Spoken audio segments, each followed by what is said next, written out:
They called the meeting place Old Barrow, though no one could recall a time when that earthen mound had seemed new. Rising from the damp soil among ancient oaks and moss-covered stones, it loomed in the heart of a forest where sunlight rarely penetrated. The north wind whispered through the upper branches, weaving its eerie lullaby. It was said that in those depths, where tangled roots rose from the ground like petrified serpents, the children of the forest once danced around weirwood trees in rituals as old as the first men who'd ever set foot in Westeros. Yet for centuries, few humans had ventured so far or delved so deeply into realms the children called their own. Fewer still returned with tales that were believed. Over time they became a bedtime story, a lost race woven into the tapestries of half-remembered songs. But rumors persisted. Merchants spoke of old scrolls that chronicled secret gatherings, hinting at a time when men and children shared more than just the same continent. In some corners of the citadel, scholarly whispers insisted that the ancient pact between the first men and the children was not just a truce, but a promise of collaboration. There were suggestions that the earliest humans learned a trickle of magic from those small, mysterious folk, that behind every warg and green seer was a lineage touched by an arcane gift that preceded the Andals, the Rhoynar, or any other. Most dismissed these as nothing more than fancy, for the ties between humans and the children had been severed so brutally, so many times. How could there be a shared magic now? On that moonless night, under an ocean of stars, a handful of people came to Old Barrow. They wore furs and cloaks that masked their identities. Their breath puffed in the crisp air, and their hearts pounded in anticipation. At first, it seemed the clearing would remain as it always was, empty, save for the oak trees and decaying leaves. Then, one by one, small shapes emerged from the darkness. Large eyes reflected starlight, and slender arms cradled gnarled branches. Even before it was fully understood, the humans who stood in that clearing felt a subtle shift in the atmosphere. The children had arrived. Their presence was silent but electric. There were 7 humans in total, chosen from the far reaches of Westeros, a few from the north, carrying the old traditions in their veins, one from the Riverlands, guided by half-legendary dreams, another from the Vale, where high mountains kept memories older than men realized, and 2 from the Reach, scholars who had studied runes found near the base of ancient weirwoods. They were young and old, male and female, a tapestry of humanity's best attempts at open-mindedness. They had come in secret, spurred by omens and cryptic instructions. A letter sent by Raven had promised guidance. A dream had hinted at a purpose. A snippet of a half-burned scroll had shown a map, and at its center, Old Barrow. That night's hush seemed to last an eternity. The children of the forest stood in a loose semicircle around the humans, their skin patterned like the bark of a tree, their voices barely more than rustles on the wind. The eldest among the humans, a man named Bor Stonebrook, reached into a pouch at his side and withdrew a single blade of weirwood, carved into a slender dagger. It glowed faintly in the starlight. He held it up, a tremor in his hand. The blade was a token said to be older than the 7 kingdoms themselves, passed down through generations of his family. Bors believed it was connected to the children. He had never truly understood its origin, but tonight, as he faced those inhuman eyes, he felt a resonance. It was as though the dagger remembered its birthplace.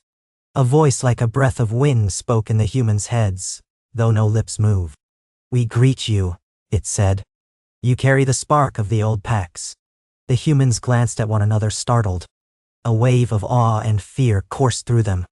Although a few among them had possessed some modicum of magical inclination, like the ability to slip into a wolf's mind or dream of events far away, they had never experienced such direct collective communication. It was as though the forest itself spoke, using the children as a conduit for words that were older than language. "We greet you in peace," Bors managed, voice trembling. He did not entirely know how he responded, whether it was with his mouth or with his thoughts. The division blurred in that shadowed clearing. "We have come to learn." The children of the forest seemed to nod in unison, though their movement was so faint it was almost imperceptible. Then one stepped forward, its eyes gleaming like polished onyx. It extended a slender hand, palm up, revealing a small vine. The vine twitched as though still alive. "This is our gift and our burden," the child said, not in words but in pulses of feeling and images that rippled across the human's awareness. This is the root of power, the link between your heart and the heart of the land. We have only shared this gift once before, but the time has come again. The humans hesitated. They had come here out of longing, curiosity, and perhaps destiny, but none had truly imagined what it would mean to accept such a gift. The vine seemed to glow with a pale, otherworldly green. The entire clearing shimmered with potential, and the oaks around them seemed to hold their breath. Finally, one of the younger men, Callan Rivers, stepped forward. He was slender, with hair the color of iron and keen gray eyes that glinted with determination. He had been plagued by strange dreams since childhood, dreams of seeing through the eyes of crows, of hearing the weirwoods sing in the night. He gently touched the vine. In that instant, the clearing pulsed with energy. It was as if every root beneath their feet thrummed with a single heartbeat. The vine coiled around Callan's finger, and he gasped as if a jolt of lightning shot through him. Images surged. The swirl of ancient battles, the forging of pacts long forgotten, the sight of the land before the great houses had built their castles. He saw the first weirwood saplings sprouting in soil untouched by man. He saw the wonders and terrors hidden in the world's corners. And for a moment he felt the presence of the old gods, the watchers in the trees. The magic of the children seared itself into his veins. The other humans stepped forward, some hesitant, some bold, to accept their share of the living vine. Each reacted differently. One cried out in sudden pain, another trembled in silent rapture, a third collapsed to their knees, overwhelmed by the magnitude of what they had glimpsed. In the background, the children of the forest stood, their expressions unreadable but quietly grave. They seemed relieved yet burdened by a sorrowful knowledge. Sharing such power was not a matter of casual generosity. It would rewrite destinies and awaken forces that even they no longer fully control. When it was done, the vine shrank into itself, its glow fading. The small child who had offered it stepped back, speaking once more into their minds. "We have shown you a path. You must walk it. Bring wisdom, not ruin. Remember the weight of the gifts of the earth." Bors looked down at the dagger in his hand, the weirwood carved so long ago by unknown hands. It no longer glowed faintly, it shimmered with a potent luminescence that made the night recede. He realized that the knowledge within the blade was no longer inert. It pulsed, sensed with his heart. The corners of his vision flickered, and he felt the forest's hush become 1,000 unheard voices. He turned in a circle, studying the faces of the other chosen. They bore the same stunned expression, as though each was grappling with a whirlwind of revelations. Then, the children withdrew. The small shapes melted back into the trees, leaving behind only rustling leaves and the echo of their parting words. The humans stood there for a long time, uncertain how to speak. Finally, young Callan said, "We have to use it for good." He said it softly, but in the hush of Old Barrow, it sounded like a clarion call. The others nodded. They were still in the thrall of all they had seen and felt, and the enormity of it weighed on them like an unspoken vow. No one slept that night. In the hours before dawn, they lingered, sharing fleeting impressions and visions. Each had felt something unique, a piece of the puzzle that might fit together if they spent enough time comparing notes. There had been glimpses of the past and the future, warnings about ice and fire, echoes of the White Walker's threat, and a sense of a grand cosmic design that hung precariously in the balance. When the sky finally lightened to a pale gray, they parted ways with the understanding that they would reconvene. This was the beginning of a new era for humankind, one in which men and women might not just passively fear the unseen powers, but wield them, guided, hopefully, by the lessons the children had silently imparted. One by one they made their journeys home. Bors returned to his keep in the north, an old tower overshadowed by mountains and battered by harsh winds. Lady Mari of the Vale rode eastward, carrying scrolls filled with coded notes. The scholars from the Reach set off together, mapping every glen and hill they crossed, determined to find a place to cultivate the vine's magic. Callan Rivers went alone, guided by dreams that told him to walk until he found a hidden grove with a heart tree, whose face wept crimson sap. He was an orphan of uncertain lineage, but he carried a piece of the world's oldest magic in his soul. Weeks passed, then months. Though the chosen humans were separated by distance, Each found that daily life became infused with subtle wonders. Marie discovered she could coax seeds to sprout in mere days, the green life responding to her silent pleas. Boris walked in his courtyard at dawn, and the ravens perched on the battlements followed him with a new, uncanny interest. He found that he could sense emotions, fear, contentment, anger, in the people around him like faint echoes. The scholars from the Reach, Edric and Melise, built a small greenhouse attached to their ancestral hall, where they tested the vine's capabilities. In the soil, it grew slender roots that glowed faintly at night, as if they were bridging this world with another. Callan discovered that when he dreamt, he roamed far across the countryside, sometimes inhabiting the bodies of forest creatures, a fox, a stag, or a lone wolf prowling near a frozen stream.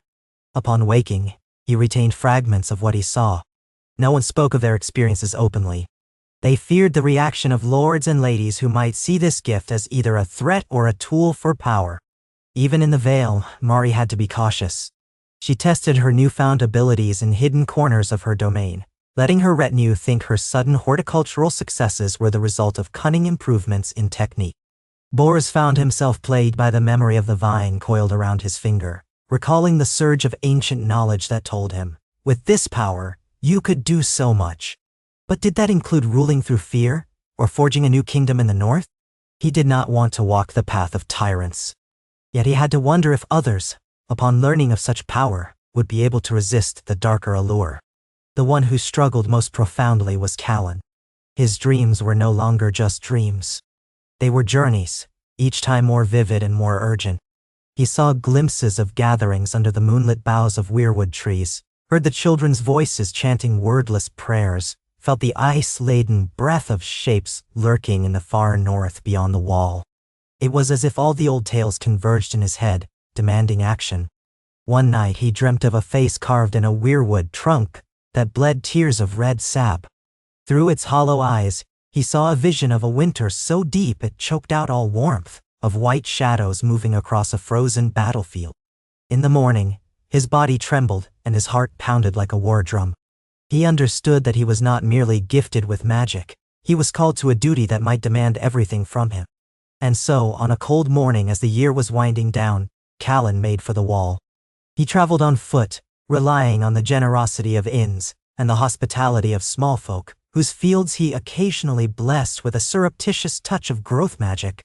Rumors preceded him, a young man who healed with a touch, who whispered to the wind and calmed restless horses with just a glance. He tried to keep his identity hidden.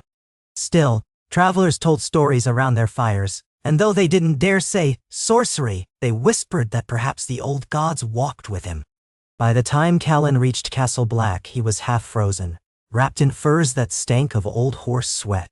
The night's watch took him in warily, uncertain what to make of a wanderer who arrived unarmed, seeking knowledge of the far north.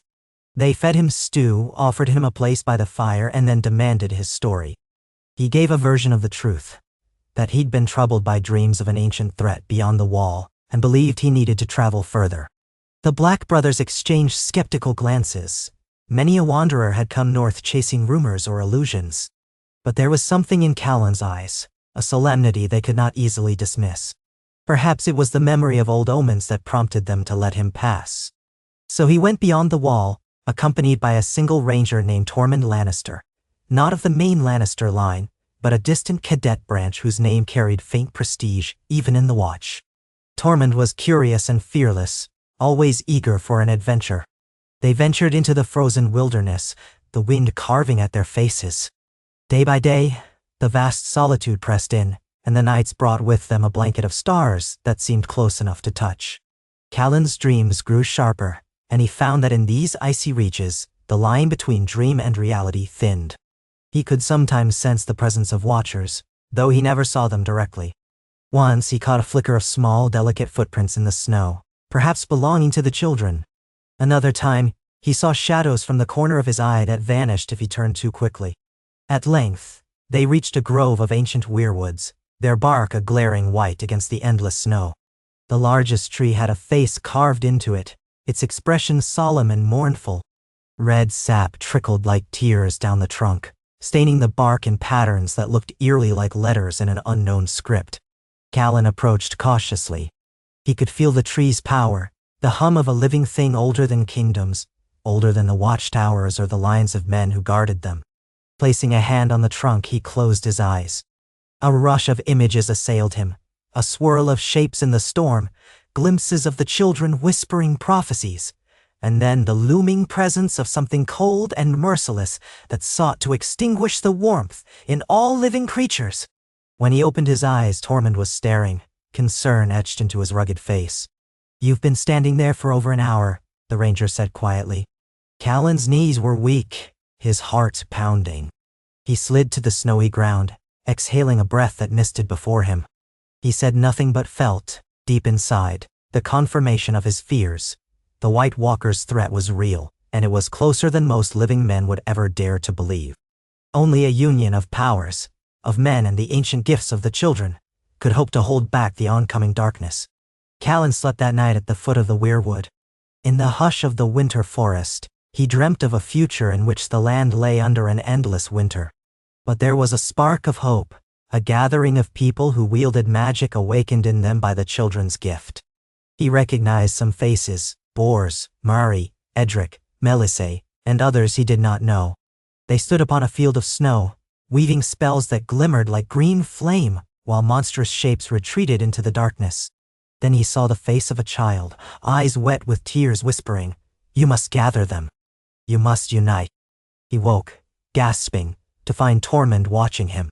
Wordlessly, Callan nodded. The next day, they began their return journey.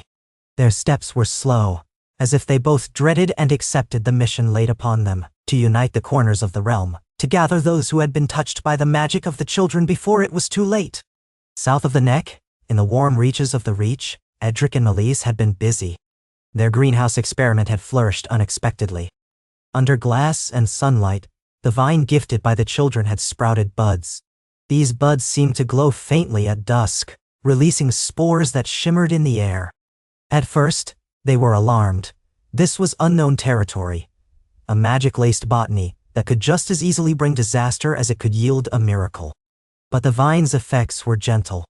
The soil in which it grew became richer, and the other plants around it thrived. Crops outside the greenhouse seemed to flourish as well, as though the magical presence was spreading in subtle waves. Yet all was not peaceful. Word of unusual growth in their fields spread, and soon suspicious eyes turned upon them. Their neighbors murmured about unnatural influences, and a local septon cautioned that tampering with forces beyond mortal ken was unwise. Before long, Melissa's younger cousin began to fall ill with nightmares. She spoke of hearing voices in the wind and wept at odd hours, as if haunted by sought entry into her mind. Edric and Melissae realized with dawning concern that the magic they nurtured had ripples, like a stone dropped in a still pond, and not all those ripples were benign. Even the children had implied that sharing their power was as much burden as it was gift. Amid this turmoil, a letter arrived for them, carried by a raven bearing Bors Stonebrook's seal. It was brief but urgent. "We must gather. Old Barrow, at the next full moon. There have been portents." The letter made no mention of specifics, yet Edric and Melissae understood. Their experiments had led them to see glimpses of the same looming darkness, swirls of ice, flickering shapes of ghostly riders in their meditative moments. They knew they had to go, to combine their knowledge with Bors, and perhaps the others, in hopes of forming a plan to manage the rising tide of magic. Far in the Vale, Mari also received Bors' letter. She had been quietly using her power, discreetly healing small injuries among her people, and improving harvest yields in secret ways. But it was getting harder to hide. Rumors spread of miraculous recoveries, and lords from neighboring fiefdoms began to sniff around, wanting to uncover her secrets, or worse, claim them for themselves. Mari knew that if her gift became public knowledge, she might find herself at the mercy of ambitious or fearful figures who would imprison her for her powers or attempt to exploit them. The letter was both relief and dread. It offered her a chance to collaborate with others who understood, but it also signaled that their time of secrecy might be ending. She packed her traveling gear and set forth, accompanied only by her most trusted handmaiden, a woman who had grown up with her and knew enough to keep silent. Bors, for his part, could sense the swirling energies intensifying in the north. Ravens that roosted in his tower brought him scraps of news from various corners, and each report seemed to hint at mounting tensions, whether political strife in King's Landing or savage storms lashing the coasts. He had also been practicing with the newly awakened dagger of weirwood. In the quiet hours before dawn, he experimented, running the blade across water, feeling the ripple of power that resonated outward. He tried focusing his thoughts while holding the dagger, discovering that he could see flickers of events in distant places, like a window into the realm's collective consciousness. It was overwhelming and at times horrifying. He caught glimpses of monstrous shapes in the far north, of men fighting pointless skirmishes while ignoring a threat that could devour them all. He had no illusions that one small group could save the kingdom if the lords and armies remained ignorant. But the memory of that night in Old Barrow reminded him that the children had entrusted them with this magic, perhaps because they believed it was the only way to avert catastrophe. In that sense, they were chosen, whether they wanted to be or not. And so, Bors sent out his summons, hoping to rally them once more where it all began. In the interim, Callan arrived from beyond the wall. He reached Bors's keep half-frozen, accompanied by Tormund. The ranger was grim-faced, shaken by their expedition. Over hearty stews in the keep's dining hall, Callan recounted his visions, speaking of the White Walkers and the critical need for unity among all magic-touched individuals. Bors listened with stony resolve, nodding in agreement. "We've no choice but to gather again," the older man said. "I've already sent the ravens." "And after we gather, what then?" Tormund asked, his voice carrying the practical cynicism of a man who had served the Watch. "You say the White Walkers stir. Even if you lot have magic, that won't feed 1,000 hungry mouths or equip an army to fight them." "No, try. Perhaps we can do something else," Callan replied softly, though his eyes shone. "If we can awaken the land's power, if we can harness the children's gift, maybe we can turn winter itself against them. The old gods watch through the trees. Perhaps they can help us." Tormund said nothing for a moment, sipping his ale. Finally, he exhaled and said, "Then we'll need everyone we can muster. Men, children, wildlings, lords, ladies, maybe even knights. We'll need them all, or we'll stand no chance." Nearer. As the full moon neared, a disparate band began converging once more upon Old Barrow. Bors traveled with Callan, Tormund, and a small escort of loyal knights. Marie came from the Vale with her handmaiden. Edric and Melise arrived on horseback, exhausted from their journey but bright-eyed with resolve. They camped under the same ancient oaks, the clearing still thick with an air of mystery. This time, they did not have to wait long for the children's appearance. At twilight, small shapes materialized among the trees, golden eyes glinting in the half-light. But this time, the children were not alone. Where before they had come in secrecy, now they brought others. Men and women from various backgrounds, each bearing the telltale signs of having been touched by the vine's power or by older, wilder forms of magic. Some wore the simple garments of small folk, others had the bearing of warriors. One woman carried a staff carved from weirwood, runes etched into its surface. A tall man stood close by, eyes closed as if in constant communion with something unseen. Their presence affirmed that the gift had indeed spread, quietly weaving through unsuspected channels. An elder child stepped forward, one Bors thought he recognized from the previous meeting, though it was hard to distinguish them. In the hush of the gathering, the child's voice resonated in all minds present. "We come to share a warning and a hope. The world's balance wavers. Ice and death gather strength. But you, who carry the seed of our power, can stand against it if you remember what was once taught and nearly lost." As one, the assembled group listened, hearts pounding. The child extended a slender arm, pointing to the center of the clearing. There the earth seemed to pulse and shift. A small mound rose, as though the land itself breathed. The vines that had first bestowed the magic appeared again, crawling forth like living veins. Their greenish glow lit the twilight in an otherworldly aura. Some in the crowd stepped back in fear, others drew closer in fascination. Then the child said, "From these roots the old magic awakens. Each of you holds a piece of the song. Sing it together, or see it drowned in silence forever." Callan felt a tug within his chest, like an invisible string pulling him forward. Marie swallowed her fear and placed her hand on the mound. Edric and Elise knelt, pressing their palms to the soil. Bors, gripping his weirwood dagger, touched the blade's tip to the earth. Others followed, forming a circle around the pulsing vines. A low hum began, not from any single person, but from all of them at once. A resonance that started as a faint vibration in their bones and rose to a collective chant. The sound was wordless yet filled with meaning, as though every living thing in the forest contributed a note to the harmony. Slowly, the vines began to glow brighter. The air shimmered, and the faces of the trees surrounding the clearing seemed to watch with solemn intensity. In that circle, men, women, and the children were bonded in a single purpose. The hum intensified, weaving from a gentle lullaby into something powerful and commanding. A surge of energy burst forth. Some cried out in ecstasy or terror. The trees echoed the sound, branches rattling like applause. When it subsided, a swirl of green light hovered over the mound. Within that swirling radiance, visions flickered, scenes of a possible future in which armies of the dead marched south, unstoppable. A cold wind howled. Then came a different image, the same armies meeting a united force of humans, weirwoods glowing with awakened power, children side by side with men. The swirling light showed them forging a boundary of living magic, an unbreakable line that slowed the enemy's advance. Hope sparked in every onlooker, tempered by the magnitude of the task. Then the vision faded, leaving them in the quiet gloom. Panting, shaking, the chosen gazed at one another. The child who had spoken earlier slowly bowed its head. You have seen. The path is dangerous, but not lost. Winter gathers. You must bring your houses, your people, your kings, into the circle of life. Seek the heart trees. They will guide you. Marie broke the silence, her voice trembling. How can we possibly unify so many?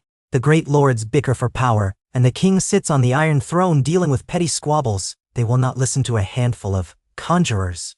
One of the newly arrived, a woman with hair braided in silver ribbons, stepped forward. They will listen if we show them what we can do. A single demonstration of this power, healing a dying king, regrowing a field in the midst of drought, could command their attention. Or if they do not listen, we must find another way. Bors nodded. We must try reason first. If that fails, we cannot simply bow to ignorance. The realm's survival may hinge on this. His voice carried the weight of a reluctant leader. He'd never wanted to be at the forefront, but the weirwood dagger pulsed in his grip, reminding him of the oath he had sworn when he took the vine's power. Callan closed his eyes, remembering the White Walker presence he'd felt beyond the wall. We don't have much time. We need to spread word quickly, to gather allies in every region. The children. Can they help us speak to the people with one voice? The child shook its head slowly. Your voice must be their voice, it said. We are bound to the old places. In men's halls our whispers cannot reach. Take what you have learned, and do what must be done. So it was decided. The circle dissolved. The vines retreated into the earth once more, and the clearing grew dark under the moonlight. But a new determination lit the faces of those gathered. They parted ways with hurried plans. Who would travel to King's Landing? Who would carry the message to Dorne? Who would brave the Iron Islands, the Westerlands, the Reach? Some, like Tormund, would return north to rally the Night's Watch and any wildlings willing to join forces. They left, each group splintering off into the night, carrying a fragile hope that had been born in that circle of living magic. In the following weeks, a quiet wave of change rippled across Westeros. It was invisible at first, a rumor here, a small miracle there, but soon it gathered momentum. A barley field in the Westerlands, long plagued by drought, suddenly burst into lush growth after an old man with odd, glowing eyes was seen wandering among the furrows. A septon in the Stormlands recovered from a fever after a robed woman placed her hand on his brow and invoked the old gods. Around the same time, a traveling knight swore he had witnessed a group of forest-dwelling children leading him to a hidden spring when he was near death from thirst. He thought it a fever dream, yet he couldn't deny the fresh water that saved his life. Lords began to pay attention. Some sent riders to investigate these whispered tales. Others moved quickly to denounce them as trickery. Yet a current of intrigue spread among courtiers and common folk alike. Small wonder, then, that by the time Bors, Stonebrook, and Marie arrived at the gates of King's Landing, the capital was abuzz with conflicting stories. The king, cautious, beleaguered by court politics, agreed to an audience. In the Red Keep's throne room, before the Iron Throne, forged from 1,000 swords, Bors knelt. Marie stood behind him, her gaze sweeping across the assembled lords, ladies, and courtiers. The king leaned forward on the throne, a flicker of curiosity in his eyes. "You come bearing tales of magic and warnings of doom," he said, voice echoing in the cavernous space. "Why should I believe you?" Bors rose slowly, meeting the king's gaze. His heart hammered, but he steadied himself. With deliberate care, he drew his weirwood dagger. Gasps filled the hall. The king's guard tensed, hands on hilts. But Bors did not advance. Instead, he turned the dagger and pressed its tip to his own palm. He uttered a soft incantation, letting his newly honed powers channel through the blade. A faint luminescence filled the throne room, dancing off the stone walls. Marie, standing beside him, clasped her hands and concentrated. The corners of her vision blurred as she reached into the wellspring of magic the children had kindled in her. A swirl of green light gathered around her palms, and she guided it toward Bors' bleeding hand. The wound knit itself in front of everyone's eyes. Where the blood had been, only a slight scar remained, faintly glowing before it faded. A collective hush gripped the crowd. "There is power in this land older than any throne," Bors said, voice projecting across the gathered lords. "We have discovered a spark of it through the children of the forest. It can heal, but it can also do far more. We do not come seeking conflict. We come because an ancient threat stirs in the north, one that no mortal army can defeat alone. We need unity, and we need the realm's support to stand against it." "No." The king's face tightened with uncertainty. Murmurs swept through the nobles. One highborn lady fainted while another exclaimed it must be witchcraft. A few, however, looked intrigued, even hopeful. Then the queen rose from her seat beside the throne. Her eyes shone with an odd mixture of fear and fascination. "The children of the forest are but legends," she said, though her tone lacked conviction. "How can we trust any of this is real?" Bors turned, scanning the hall. The hush deepened. At that moment, Marie took a small pouch from her belt. She released a single seed onto her palm, a seed from the vine. Holding it up, she whispered a chant. Before their very eyes, the seed sprouted, a tiny shoot pushing through her fingers. Gasps echoed again. Servants dropped their trays. The queen's eyes widened in astonishment. "This is what we speak of," Marie said, voice trembling with the weight of the moment. "A living magic that resonates with the land, gifted to us by those who have dwelt here far longer than men. We do not come to topple your throne or challenge your power.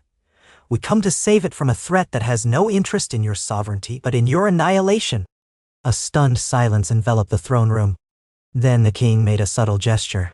The king's guard stepped back, allowing Bors and Marie a measure of breathing room.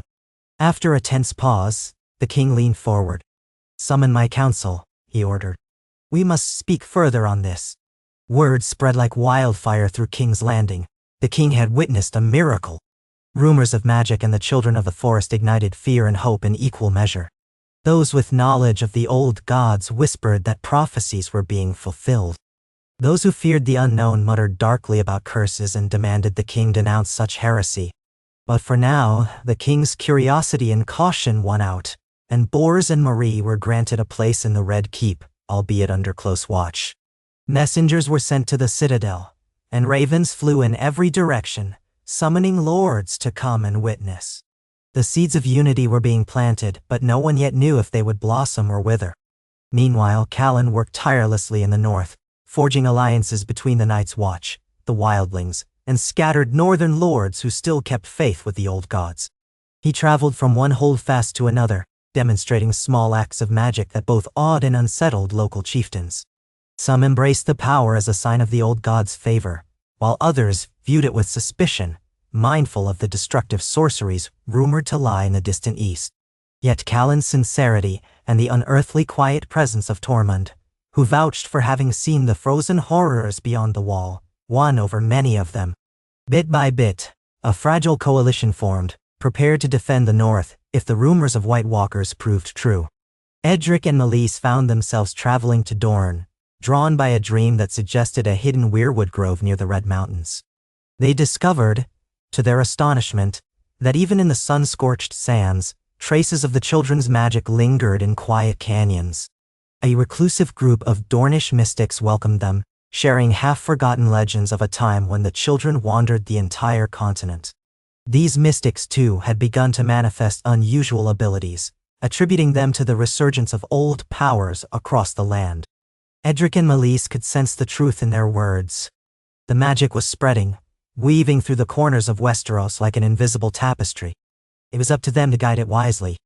Back in the capital, the king convened a grand council. Lords from every corner of the realm arrived in a flurry of banners and pageantry. Skepticism ran high. Many considered Bor's and Mari's claims nothing more than tall tales. But doubts wavered when they witnessed demonstrations of the vine's magic. In controlled settings, Bor's showcased glimpses of remote places, projecting images through a basin of still water. Mari coaxed flowers to bloom in the king's private courtyard. Faced with incontrovertible wonders, the lords argued among themselves. Could this power tip the balance in the realm's myriad struggles?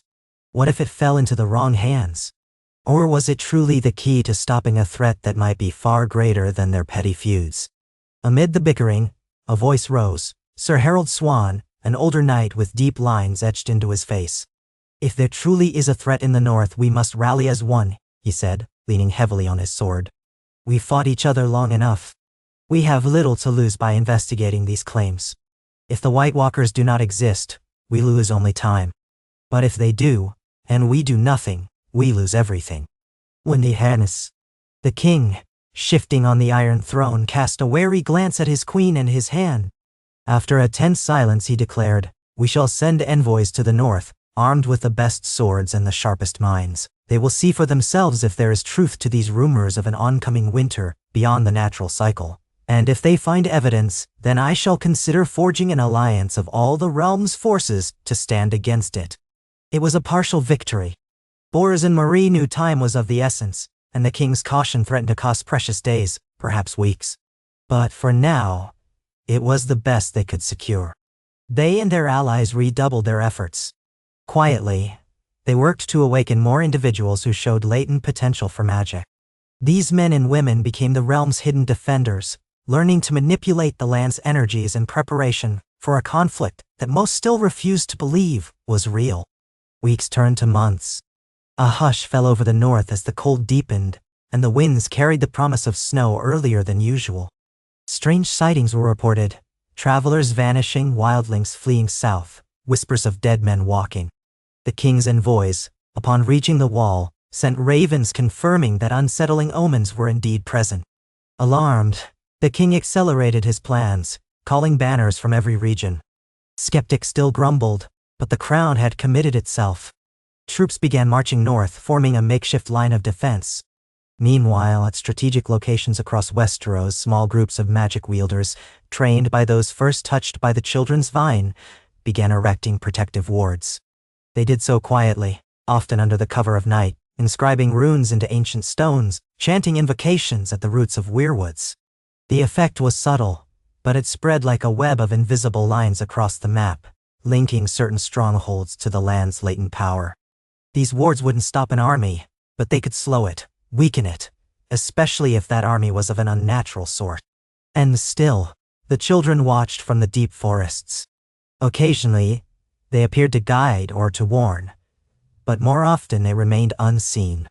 They had given humanity a chance, not a guarantee. Some among them might have hoped that men would unite wholeheartedly, but they understood human nature better than men themselves did. Petty feuds, old grudges, and selfish ambitions lingered like a poison in the realm. Although the king had decreed a coalition, not all lords were equally dedicated to the cause. Some withheld their best troops, fearful of leaving their lands unprotected. Others schemed to twist the new magic to their advantage. Rumors of certain unscrupulous lords experimenting with forced magical awakenings, or even torture, filtered through the grapevine, casting a dark shadow over the fragile alliance. Despite these threats and the looming sense of dread, there were moments of awe and beauty. Thanks to Mari's guidance, farmland across the Vale and parts of the Riverlands yielded abundant harvests, enough to feed the gathering armies. In the north, winter storms battered the land, but small pockets of warmth persisted around the wards, providing shelter for desperate refugees. Edric and Melise, returning from Dorne with a cadre of Dornish mystics, demonstrated how desert herbs could be combined with the vine's essence to create potent elixirs. These medicines saved countless lives afflicted by frostbite, disease, or injuries.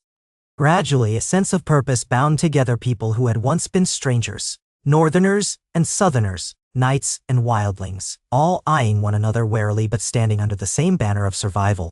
At the king's behest, a grand army formed, marching north in a ragged column that stretched for miles. Alongside it traveled those gifted with magic, their powers still raw and untested but fueled by desperation and hope. The march was slow, grueling. Soldiers who expected mere skirmishes against wildlings found themselves bracing for an enemy that could raise the dead. As the cold intensified, morale faltered. Sickness spread, and desertions occurred. Yet onward they pressed, toward the wall and the desolate lands beyond, guided by the knowledge that there was no turning back. The darkness creeping from the north would not spare any castle or hamlet if it went unchallenged. Callan stood atop the wall, gazing out into the whiteness. Snow flurries stung his cheeks, and his breath came in short bursts of frosty air. He recalled the dream visions and the feel of the weirwood's tears on his fingertips. Bor stood beside him, the dagger tucked in his belt, its presence a constant reminder of what was at stake. Marie, bundled in heavy furs, stared with grim determination at the expanse before them. Beyond the wall lay emptiness, until a shape emerged, then another. Rangers peered through spyglasses, reporting silhouettes that flickered in and out of view like phantoms in the swirling snow. Night fell early, a deep blue settling over the horizon. The watchers on the wall lit torches, though the wind threatened to snuff them out. The tension was palpable. In the courtyard below, the assembled armies waited for a dawn that felt like it might never come. Some claimed to hear distant wails on the wind. A sense of dread hung in the night air so thick it was nearly tangible. Then, in the pre-dawn gloom, the first assault came. They heard it before they saw it, a long, mournful wail carried on the icy wind. Soldiers scrambled to defensive positions, hearts pounding. From the vantage point atop the wall, Callan watched as a wave of figures emerged from the darkness, their eyes shining with unnatural blue light. The dead walked, silent except for the creaking of their frozen limbs. Interspersed among them were gaunt, tall shapes, white walkers, their weapons glimmering with cold that seemed to slice the very air. Chaos erupted. The great horns of the Night's Watch sounded, and the defenders launched arrows and ballista bolts down upon the horde. Steel clashed against ice. Men shouted in terror as the undead crashed into the fortifications. But the wards, those carefully placed lines of runes, flickered to life, forming barriers of shimmering energy. As the dead pressed against them, they hissed and recoiled, slowed by the magic. Though the wards could not kill the invaders, they bought time for archers to pick off some of the wights. Meanwhile, mages among the defenders channeled earth and stone, raising makeshift walls or causing the ground to buckle under the enemy. Marie concentrated on a single patch of ground, summoning roots that ensnared a knot of wights, holding them fast for archers to finish off. But the numbers seemed endless. Each fallen defender rose again if not burned quickly. Tormund, fighting in the courtyard, swung a flaming sword, having learned that fire was the surest weapon against the undead. Sparks flew as he roared, urging the living to stand firm. Bors joined the fray, the weirwood dagger gleaming with a strange luminescence. Each time he struck a wight, it shuddered as though an internal tether snapped, collapsing into lifeless bone and ragged flesh. Yet still the tide surged forward. In the midst of the chaos, Callan descended from the wall, feeling the tug of destiny. He reached the courtyard where the living clashed with the dead. Somewhere in the swirling snow, he saw a white walker towering over fallen knights. Its pale blade pulsed with icy malice. As he locked eyes with it, a chill coursed through his soul. But he drew upon the vine's gift, letting the old magic course through his veins. The white walker advanced, each step cracking the icy ground, and raised its sword. Time seemed to slow. Callan thrust out his arms, recalling the lessons he had learned in weirwood groves and from the children's whispers. A rush of green energy erupted from his hands, meeting the walker's blade in a clash of elemental forces. The air reverberated. A shock wave flung both living and dead off their feet. The White Walker snarled in a language older than men, pushing against the green energy. For a moment, it seemed unstoppable. But Callan felt the presence of others behind him, Bors, Mari, and the small circle of magic wielders who had gathered in the courtyard. They stood together, linking their power. Their combined will hammered the walker's defenses. With a final cry, the creature's ice sword shattered, and it dissolved into swirling shards, leaving only a thin mist of snow and frost behind. A roar of triumph erupted from the defenders, but the battle was far from over. Shadows still moved in the swirling darkness beyond the gates. The dead pressed in, climbing over their fallen. More White Walkers loomed. And the living were weary, battered, many wounded or killed. The wards began to flicker, the runes cracked under relentless assault. Then a horn blast echoed from the south. Reinforcements had arrived, a host led by the king himself, with cavalry carrying torches and obsidian-tipped spears. They thundered onto the battlefield, smashing into the flank of the undead horde. The tide shifted. Combined with the magical wards, the arrival of fresh troops broke the momentum of the White Walkers. One by one, they were driven back. The Whites stumbled and fell. Those that remained retreated into the gloom, leaving a battlefield strewn with shattered ice and the corpses of friend and foe alike. Dawn crept over the horizon, pale and cold, illuminating a scene of devastation and relief. Fires burned piles of corpses to prevent them from rising again. Exhausted soldiers tended to the wounded. Tormund stood on a rampart, sword still flaming, eyes scanning the distance for signs of another assault. Bors cradled his dagger, tears in his eyes for the loss of men and women who had stood so bravely. Marie collapsed into the snow, sobbing from relief and grief, as her handmaiden rushed to comfort her.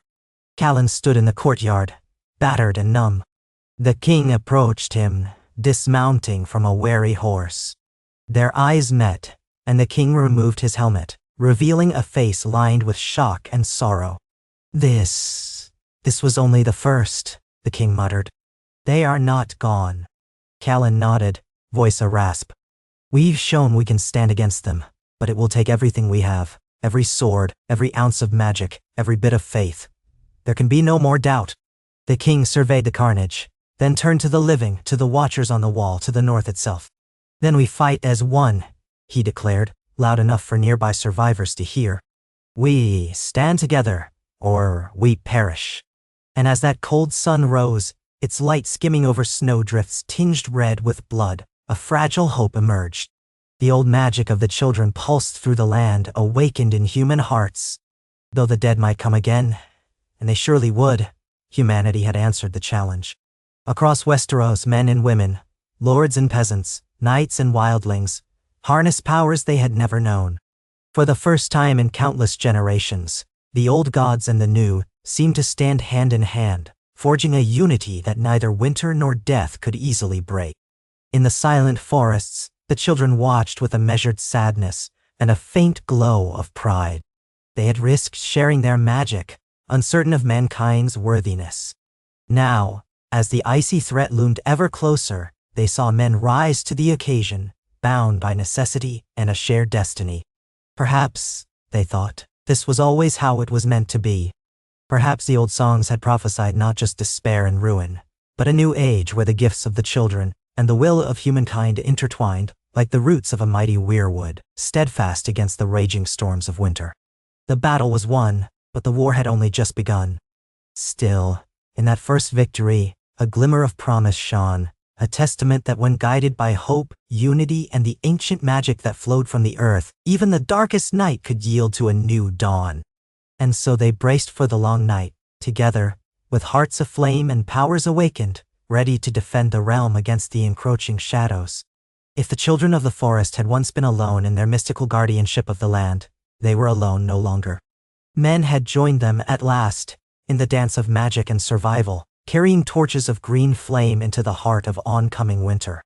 The snows fell thick and fast in the weeks that followed, layering the already blood-soaked ground around the wall with a fresh carpet of white. Patches of red where the dead had fallen were steadily concealed. Smoke rose from the pyres, where bodies of soldiers and whites alike still smoldered, sending up a bitter scent that clung to clothing and hair. Ravens cawed in the twilight, circling overhead as if sensing that death remained near at hand. Even with the White Walkers temporarily driven back, a thrumming tension coursed through the armies. Men kept their swords sharpened, archers restocked their quivers, and the newly trained mages recited quiet chants to keep their wards strong. Bors Stonebrook stared out from atop the wall, one hand tied around the weirwood dagger. The wind burned his face and tugged at his heavy cloak, reminding him how precarious their victory had been. They had staved off the first real attack, but the undead had faded back into the snowfields, not been destroyed. He could sense the presence of that cold power looming just beyond sight, massing again. The dagger pulsed in his grip, a persistent heartbeat that refused to let him forget the vow he'd made. He turned away from the icy wastes, descending the colossal stairs to the courtyard. Soldiers huddled in small clusters, their breath visible in the cold. Many were wounded.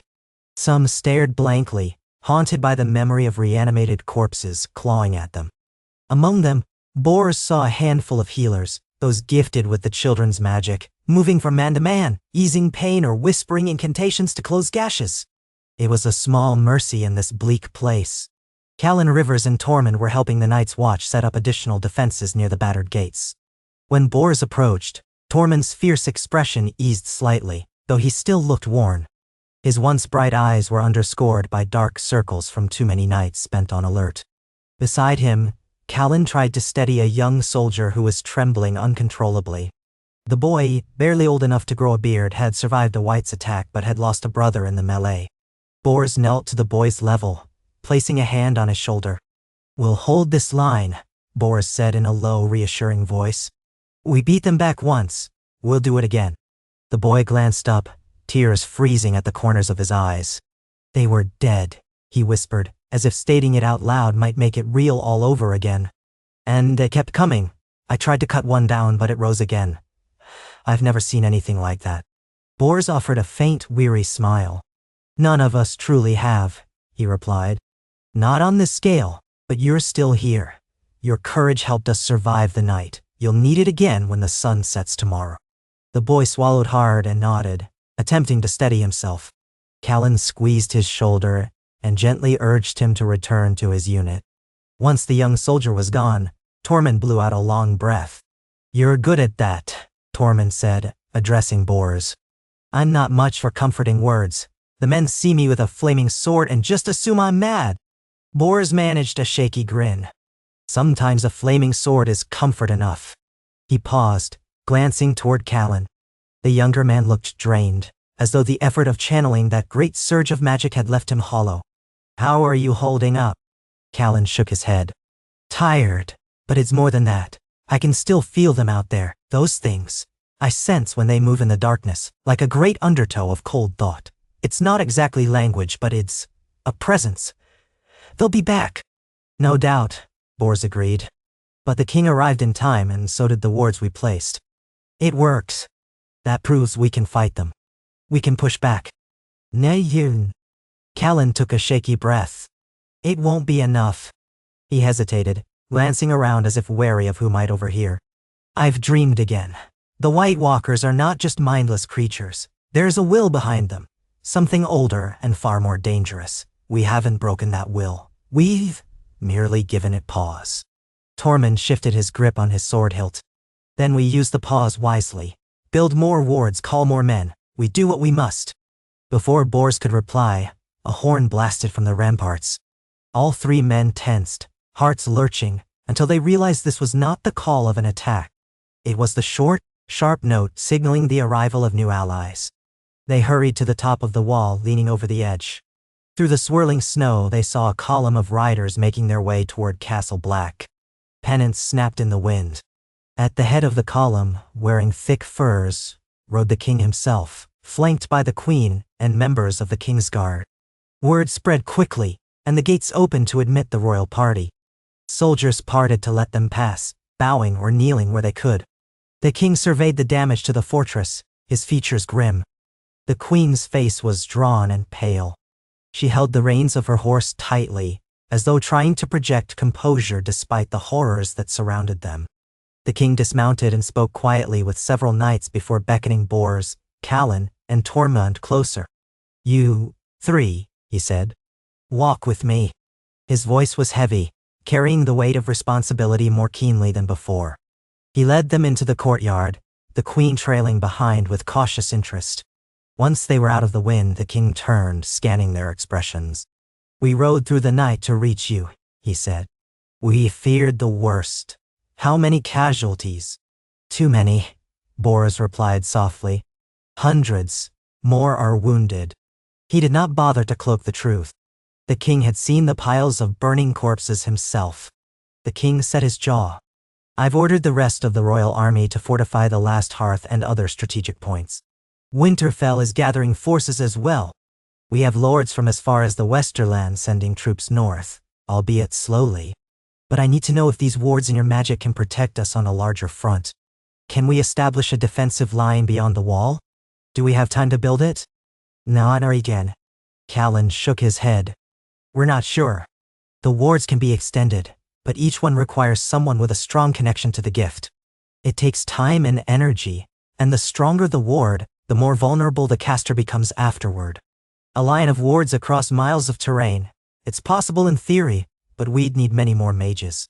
"Then we find them," the king said, his tone resolute. "We recruit, train, do whatever it takes. If the White Walkers return in force, we need a solid plan." The queen spoke for the first time, her voice carrying a tremor that betrayed her nerves. "My lord husband, we have men with Valyrian steel, men with obsidian-tipped weapons. We have your wards. Will it be enough? Should we attempt a parley? Is that even possible?" Callan glanced at her in disbelief. "Parley? With the dead? No." The queen's lips parted slightly as she glanced around, seeing only fierce skepticism. "It was merely a thought," she said, though her tone held more fear than hope. "I've heard tales of ancient treaties, old songs about the long night and something called the Night's King. How once there was union between men and the others, but I'm no scholar." Boris felt a chill ripple through him unrelated to the cold. He recalled the children's vague hints of older pacts, older betrayals. He also remembered reading a scrap of ancient text in a dusty library, half-eaten by moths, that mentioned a dark union in the Age of Heroes. But what that meant now, if anything, was anyone's guess. The king exhaled. "We explore every possibility, but for now, we prepare for war." He turned back to Boris and Callan. "You have seen their power firsthand. I want you to coordinate with my generals. Show them what you can do. If we can replicate the wards along critical points of entry, we might hold the line. We must also keep forging obsidian weapons. Dragonstone is rich with it.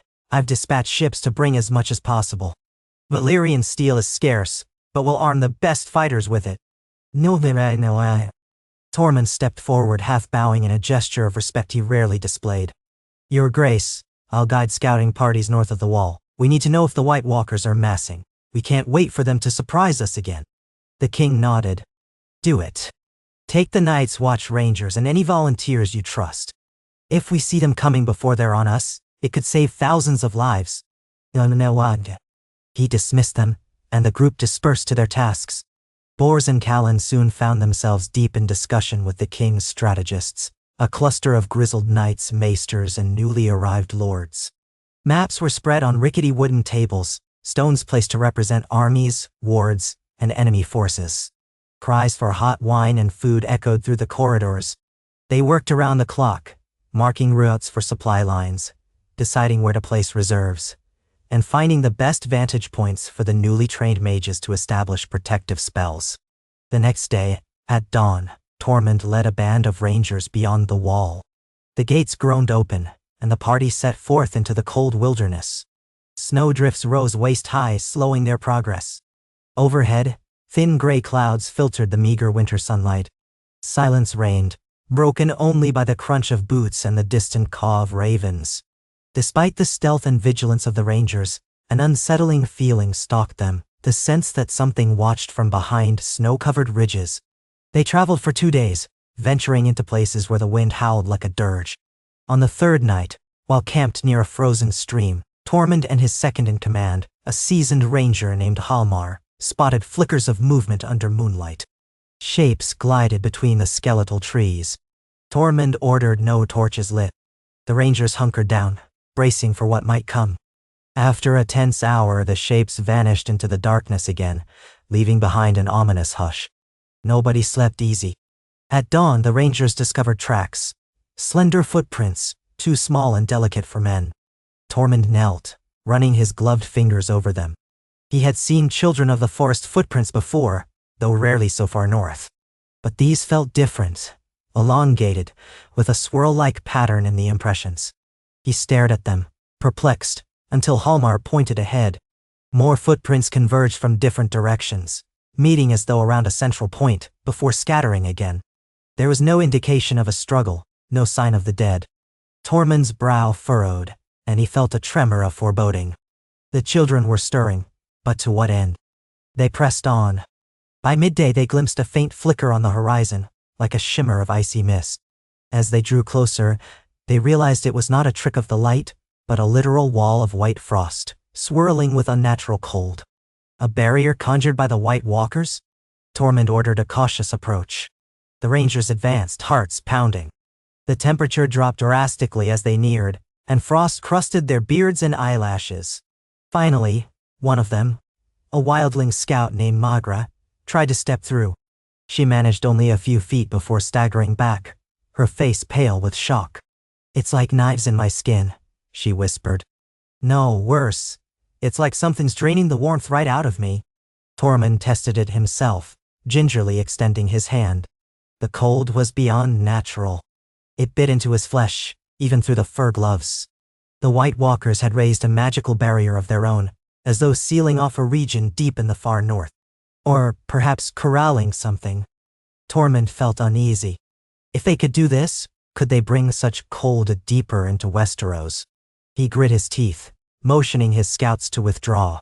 They would return with this news, though it bode ill for what might lie beyond. They had scarcely turned away when an unearthly shriek pierced the air. The rangers whirled, weapons in hand. Out of the swirling frost barrier stepped 3 figures, tall and gaunt, clad in shifting ice. White Walkers. Their eyes gleamed with that unnatural blue. One lifted a spear of crystalline frost, pointing it directly at Tormund. For a moment, no one moved, as if both sides were assessing the other. Then the White Walker moved with lightning speed, hurling the spear. It crackled through the air. Tormund dove aside. The spear slammed into the snow with a hiss, sending shards of ice flying in all directions. The rangers loosed arrows, some tipped with dragonglass. 2 found their marks, striking one of the White Walkers in the chest. The creature hissed, stepping back but did not dissolve as the legends promised. It clutched at the embedded shafts, its form flickering as though it might shatter. Tormund snarled, brandishing a short obsidian blade. "Aim for their hearts or their necks," he shouted. Another volley flew, peppering the walker. This time, cracks spread across its icy frame, and it collapsed into shards. But the other 2 advanced. One sprang forward, swinging a sword that crackled with frost. A ranger cried out as the blade sliced his torso. Instantly, ice seemed to spread from the wound, turning flesh pale. He collapsed, convulsing. Tormund lunged, driving his obsidian dagger into the walker's side. With a high-pitched wail, the creature shattered into drifting snow and glittering ice chunks. The remaining walker hissed, raising its sword to summon a gust of biting wind. It slammed into the rangers, knocking several off their feet. Hallmar, bracing against the wind, hurled a dragonglass dagger.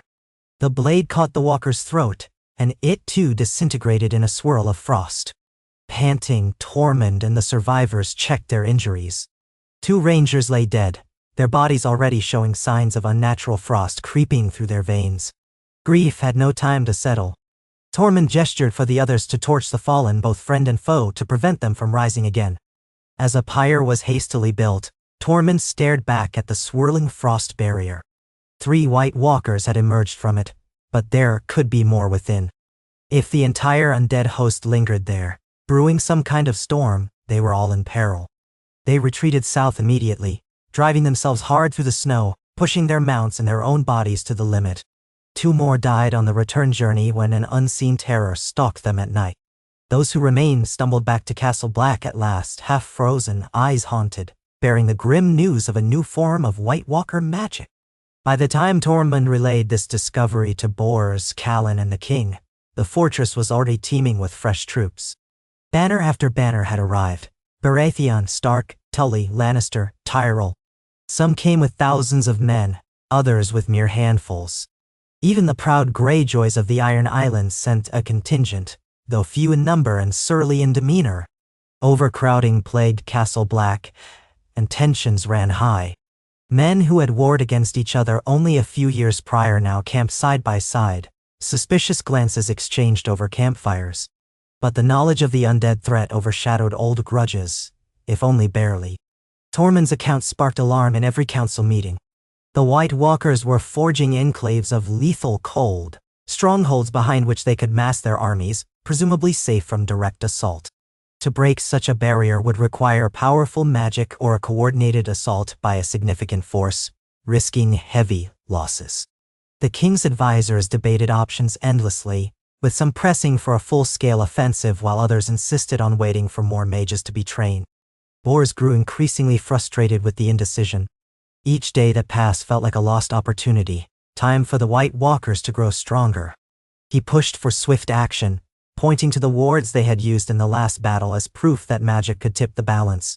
Yet the king hesitated, mindful of the potential catastrophe if the entire realm's fighting force was lured into a trap beyond the wall. Despite the strategic impasse, magic continued to spread among the ranks. Marie and a cadre of other gifted individuals, Edric, Meleis, and the Dornish mystics among them, quietly trained willing recruits. Not all who tried could connect to the land's power. Some felt only a faint tingle before giving up. Others showed flickers of talent but lacked the discipline or faith to develop it. A rare few demonstrated real promise, able to weave illusions of light, conjure protective fields, or manipulate the earth. The new mages were carefully placed among different units, set to learn from each other and from more experienced mentors. At night, as the aurora-like curtains of green and blue shimmered above the northern skies, a different tension unfolded. Whispers spread of strange sightings within the camp, fleeting silhouettes in the peripheral vision, small footprints in fresh snow that vanished without explanation. Some claimed the children walked among them studying the humans in secret. Others believed it was the undead, slipping in to sow confusion. Boris could not entirely dismiss the first theory. More than once, he felt an intangible presence watching him. When he and Callan patrolled the walls late one night, they glimpsed something small and swift darting out of sight. The next morning, they found a carved stone left by the courtyard well. An image of a swirling pattern reminiscent of the spirals they had seen around Weirwoods. Callan took it as a sign that the children were guiding them somehow. The king, too, had begun to experience unsettling dreams. He summoned Bors and Mari late one evening, revealing his troubled state in hushed tones. "I see them," he said, pacing in a private chamber. "Tall, pale figures with eyes like blue fires. They stand in a frozen hall, an army of the dead at their feet. And then I see a great wave of ice rolling over the land, over King's Landing, over every city. The Iron Throne itself is entombed in frost. I wake drenched in sweat, feeling as though I've glimpsed the end of all things." "Now, still." Marie placed a hand on his arm, the gesture surprisingly gentle for one who was no courtier by training. "These visions could be warnings," she said quietly. "The power in this land may be calling to you. Or perhaps the White Walkers themselves can reach into dreams. Either way, it urges urgency." The king nodded. "Yes, urgency. Yet how do we march into that cold?" Tormund said it drains the warmth from a person's very blood. "Nah." Bors spoke up, voice steadier than he felt. "If we can replicate the wards on a larger scale, the cold might not affect us as profoundly. We can shield entire battalions if we anchor the wards to strong magical conduits, such as the Weirwoods, or large runic stones." The king exhaled, lost in thought. "Then, do so. Begin with the areas closest to the wall. Show me proof that we can protect even a few thousand men. If that works, I'll commit to an expedition beyond the wall." Notice. Thus began an ambitious project, establishing large-scale wards. Mages split into teams, each led by someone with a deeper grasp of the magic, Mari, Edric, Meleis, or one of the others who had long walked the path since that night in Old Barrow. Together with stonemasons and carpenters, They raised standing stones inscribed with runic symbols reminiscent of the children's language. They placed them at key junctures near the fortress. By day, laborers hammered, carved, and lifted. By night, the mages conducted rituals, chanting in unison under the pale moonlight. One such night, Bors and Callan joined Mari's circle near a newly erected stone. The area was lit by torches, which flickered in the swirling wind. Marie traced a spiraling symbol on the stone's surface using a mixture of ground dragon glass and a glowing sap extracted from the magical vine. The lines pulsed faintly once complete. She motioned for the others to clasp hands, forming a ring around the stone. Bors held Callan's hand on one side, and the hand of another mage, a somber-faced woman from the Riverlands, on the other. He could feel their heartbeats through the link, sense their shared anticipation. Marie began to chant softly, her voice weaving with the hiss of wind through the pines. The group joined in, the words half in the common tongue, and half in an ancient language reminiscent of the children's mind speech. A vibration rose under their feet. The runic stone glowed brighter. Bors felt magic flow up his arms, a steady current, like water filling a vessel. Images flickered in his mind, forests bursting with life, weir woods with carved faces that cried red sap, the swirl of starlight over silent groves. Then a surge, an exhalation of power. The air hummed. Callan gasped. He too felt the energy coalesce. Slowly it fanned out from the stone, forming an invisible dome around them. The temperature inside the dome felt tolerable, sheltered from the biting cold. Beyond it, the wind howled with renewed fury, as though enraged by the barrier. The torches steadied, their flames no longer bending to the gale. Maria's face showed strain. Sweat beaded on her forehead despite the chill in the air. Once the chanting ended, they stepped back. Marie slid to her knees, exhausted, but there was triumph in her eyes. The ward held. Everyone present stared in awe at the circle of relative calm in which they stood. Outside, a storm raged. Inside, the air was still. "We'll need more stones," Marie finally murmured. "And more mages, if we hope to extend this across any real distance. But it's a start." Word of this success spread quickly.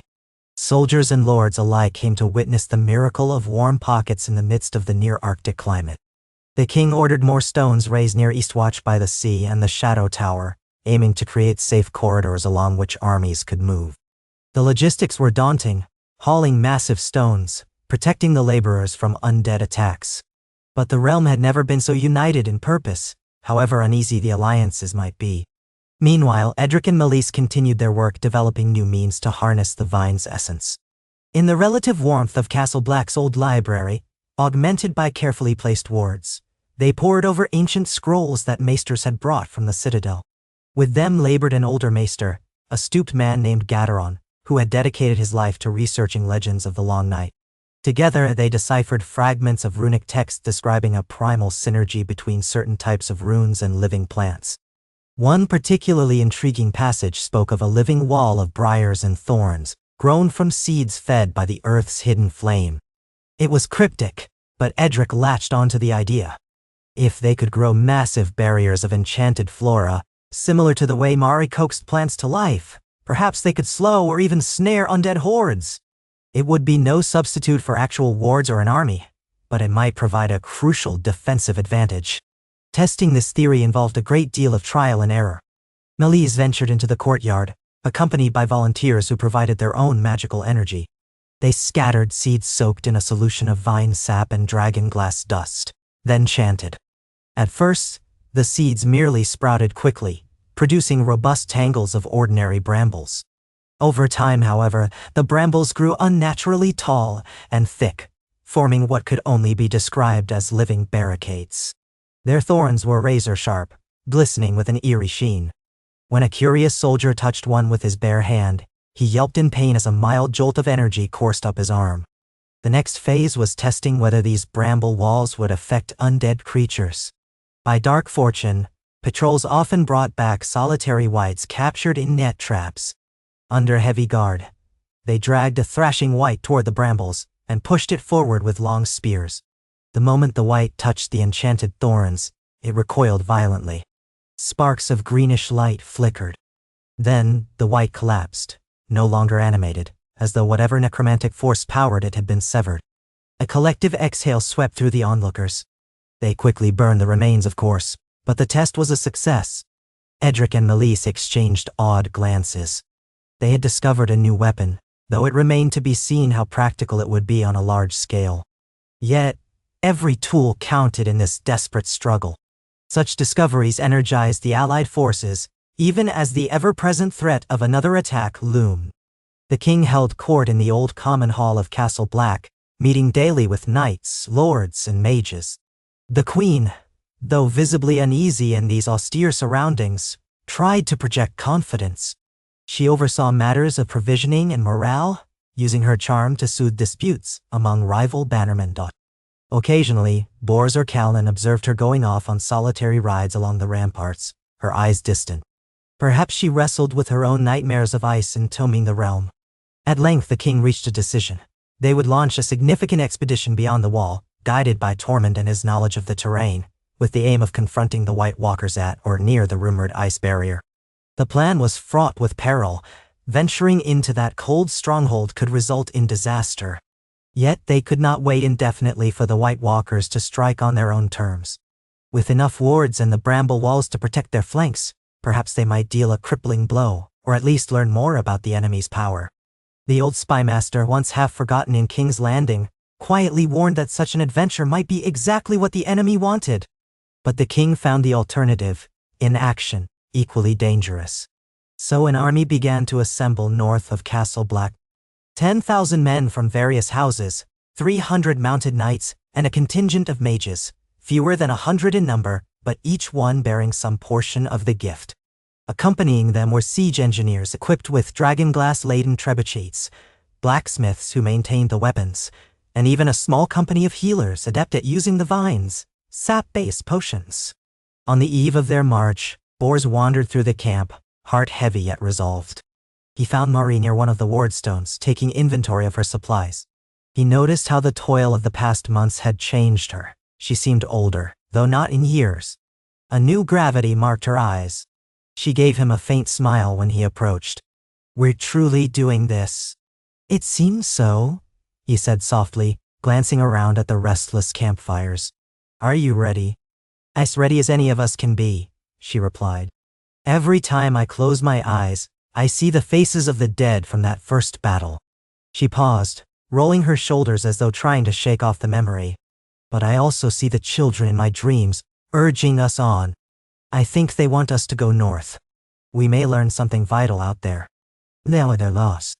Bors set his jaw. "Then let's hope we come back to use what we learn."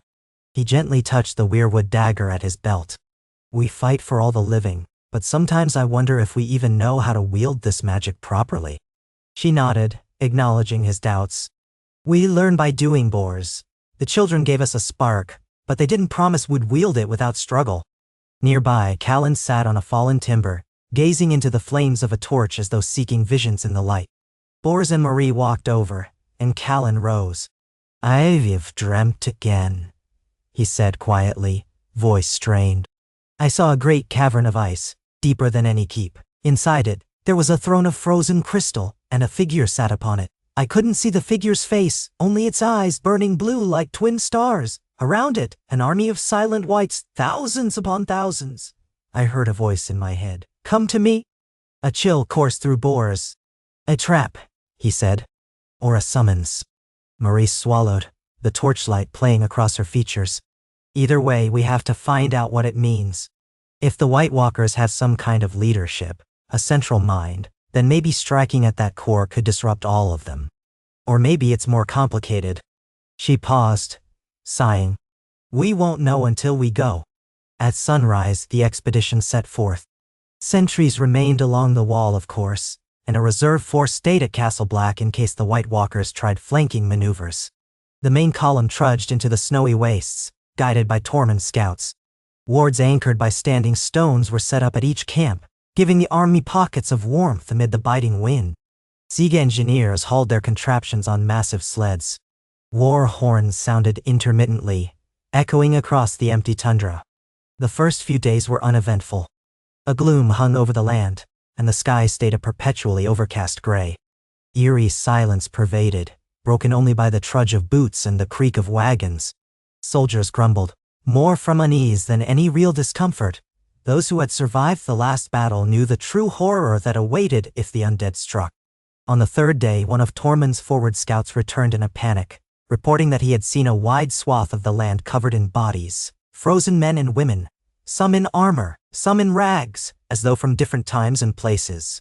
They were not moving, but the scout swore he sensed them, waiting. This grim discovery prompted the king to dispatch more scouting parties on each flank.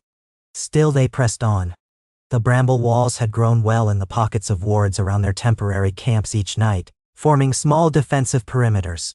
In daylight, the brambles froze solid, but when infused with magic, they remained potent. Even so, every step forward felt like crawling deeper into the jaws of a trap. On the seventh day, they arrived at the outskirts of the same region Tormund had warned them of, the icy barrier shimmering in the distance like a mirage. Only now it seemed larger, more elaborate, an entire dome of freezing mist. The king called a halt, and the army set up a fortified camp, layering wards upon wards. He convened his commanders, Bors, Callan, and the other mages in a large tent. As the wind rattled the canvas, the king gestured to a rough map drawn on hide. He had pinned a piece of shimmering ice crystal to mark the barrier's location. "We face a choice," he said gravely, glancing around. "That barrier is beyond anything we've seen. If it's truly the seat of their power, or at least a major stronghold, destroying it might cripple their ability to advance." The generals shifted uncomfortably. One, a dour-faced man with the sigil of House Bolton on his surcoat, raised an objection. "We know next to nothing about what lies within. Our men could be slaughtered before we even breach the barrier." "No."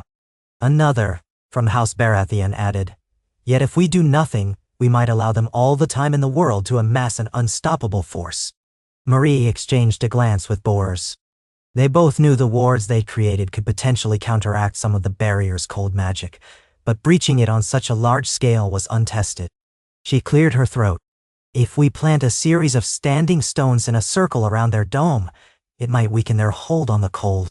We'd need at least a dozen stones, each one manned by a capable mage.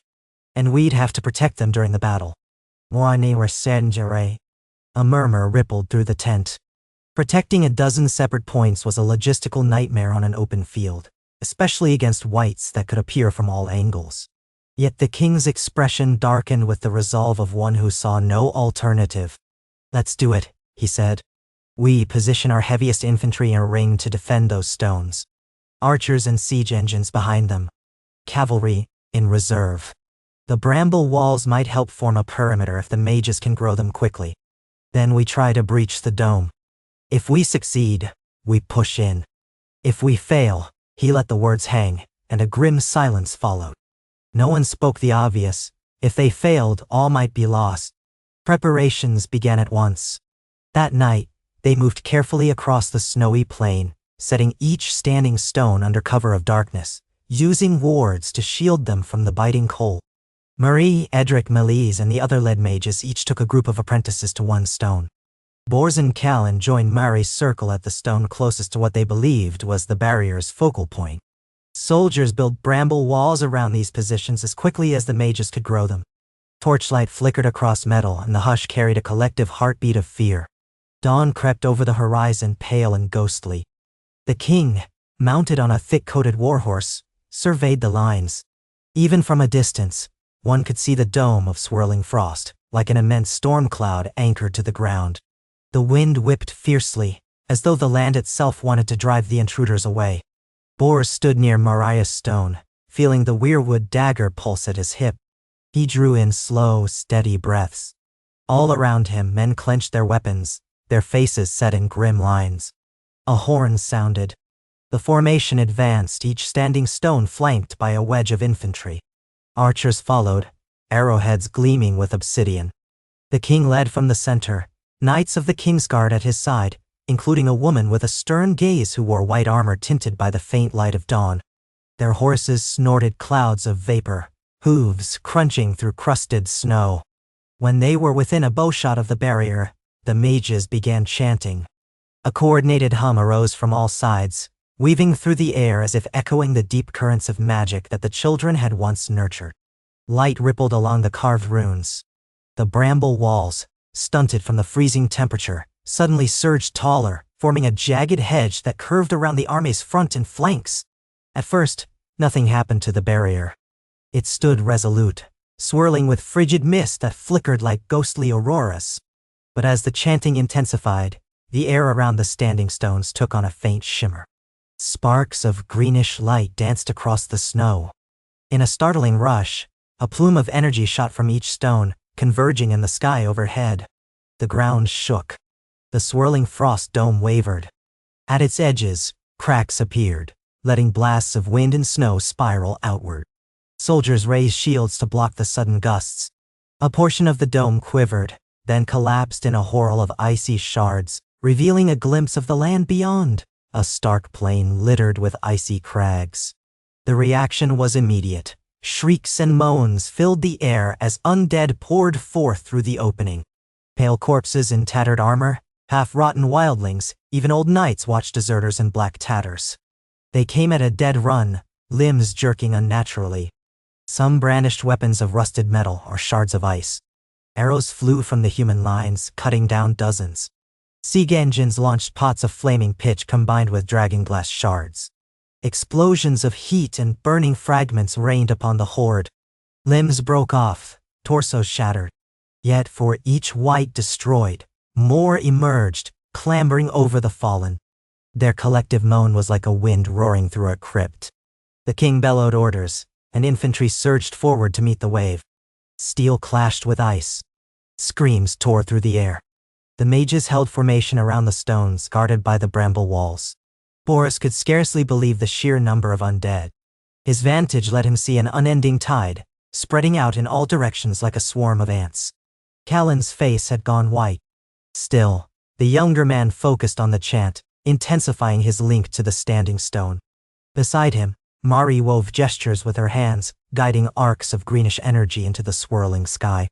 The partial breach in the dome grew wider. A swirling gust of wind whooshed outward, as if the dome was exhaling. Through it, Boris glimpsed something moving behind the wights, tall figures in the distance, drifting silently across the tundra. White walkers. Each one held a weapon of ice that glinted dangerously. They did not rush in like the whites. Instead, they hung back, exuding cold malice. Boris clenched his dagger, anticipating the moment they would strike. Then the bramble walls began to quiver. Several whites reached the thorny barrier, clawing at it. Sparks of greenish light flicked. The first whites collapsed on contact, but the press of undead behind them pushed more forward. Thorn-laden vines cracked under the onslaught. Soldiers leaped in to hack apart any whites that broke through. Boris and Callan exchanged a glance. They both knew that if the bramble wall fell, the horde would overwhelm the mages in seconds. "Concentrate on maintaining the ward," Mari shouted over the din. "We lose it, and the barrier snaps back." Callan gritted his teeth. "We can't just stand here if they breach." "We have to," Mari insisted. Her eyes flickered with tears of frustration, but she kept chanting. "If we abandon the circle, everything collapses." Boris looked toward a group of knights who were nearby, wearing the sigils of various southern houses. "Hold the line!" he roared. "Don't let them break through." Several knights nodded, raising shields and pressing their weight against the brambles to keep the undead from tearing it apart. In the center of the army, the king led a wedge of cavalry forward. In a thunderous charge, they slammed into a cluster of whites. Horses kicked out, and steel lanced through rotting torsos. The momentum carried them deep into the undead ranks. Yet in moments, the cavalry threatened to be bogged down by the sheer mass of bodies. The king's sword, forged of Valyrian steel, cut swathes through the whites, sending them toppling into the snow.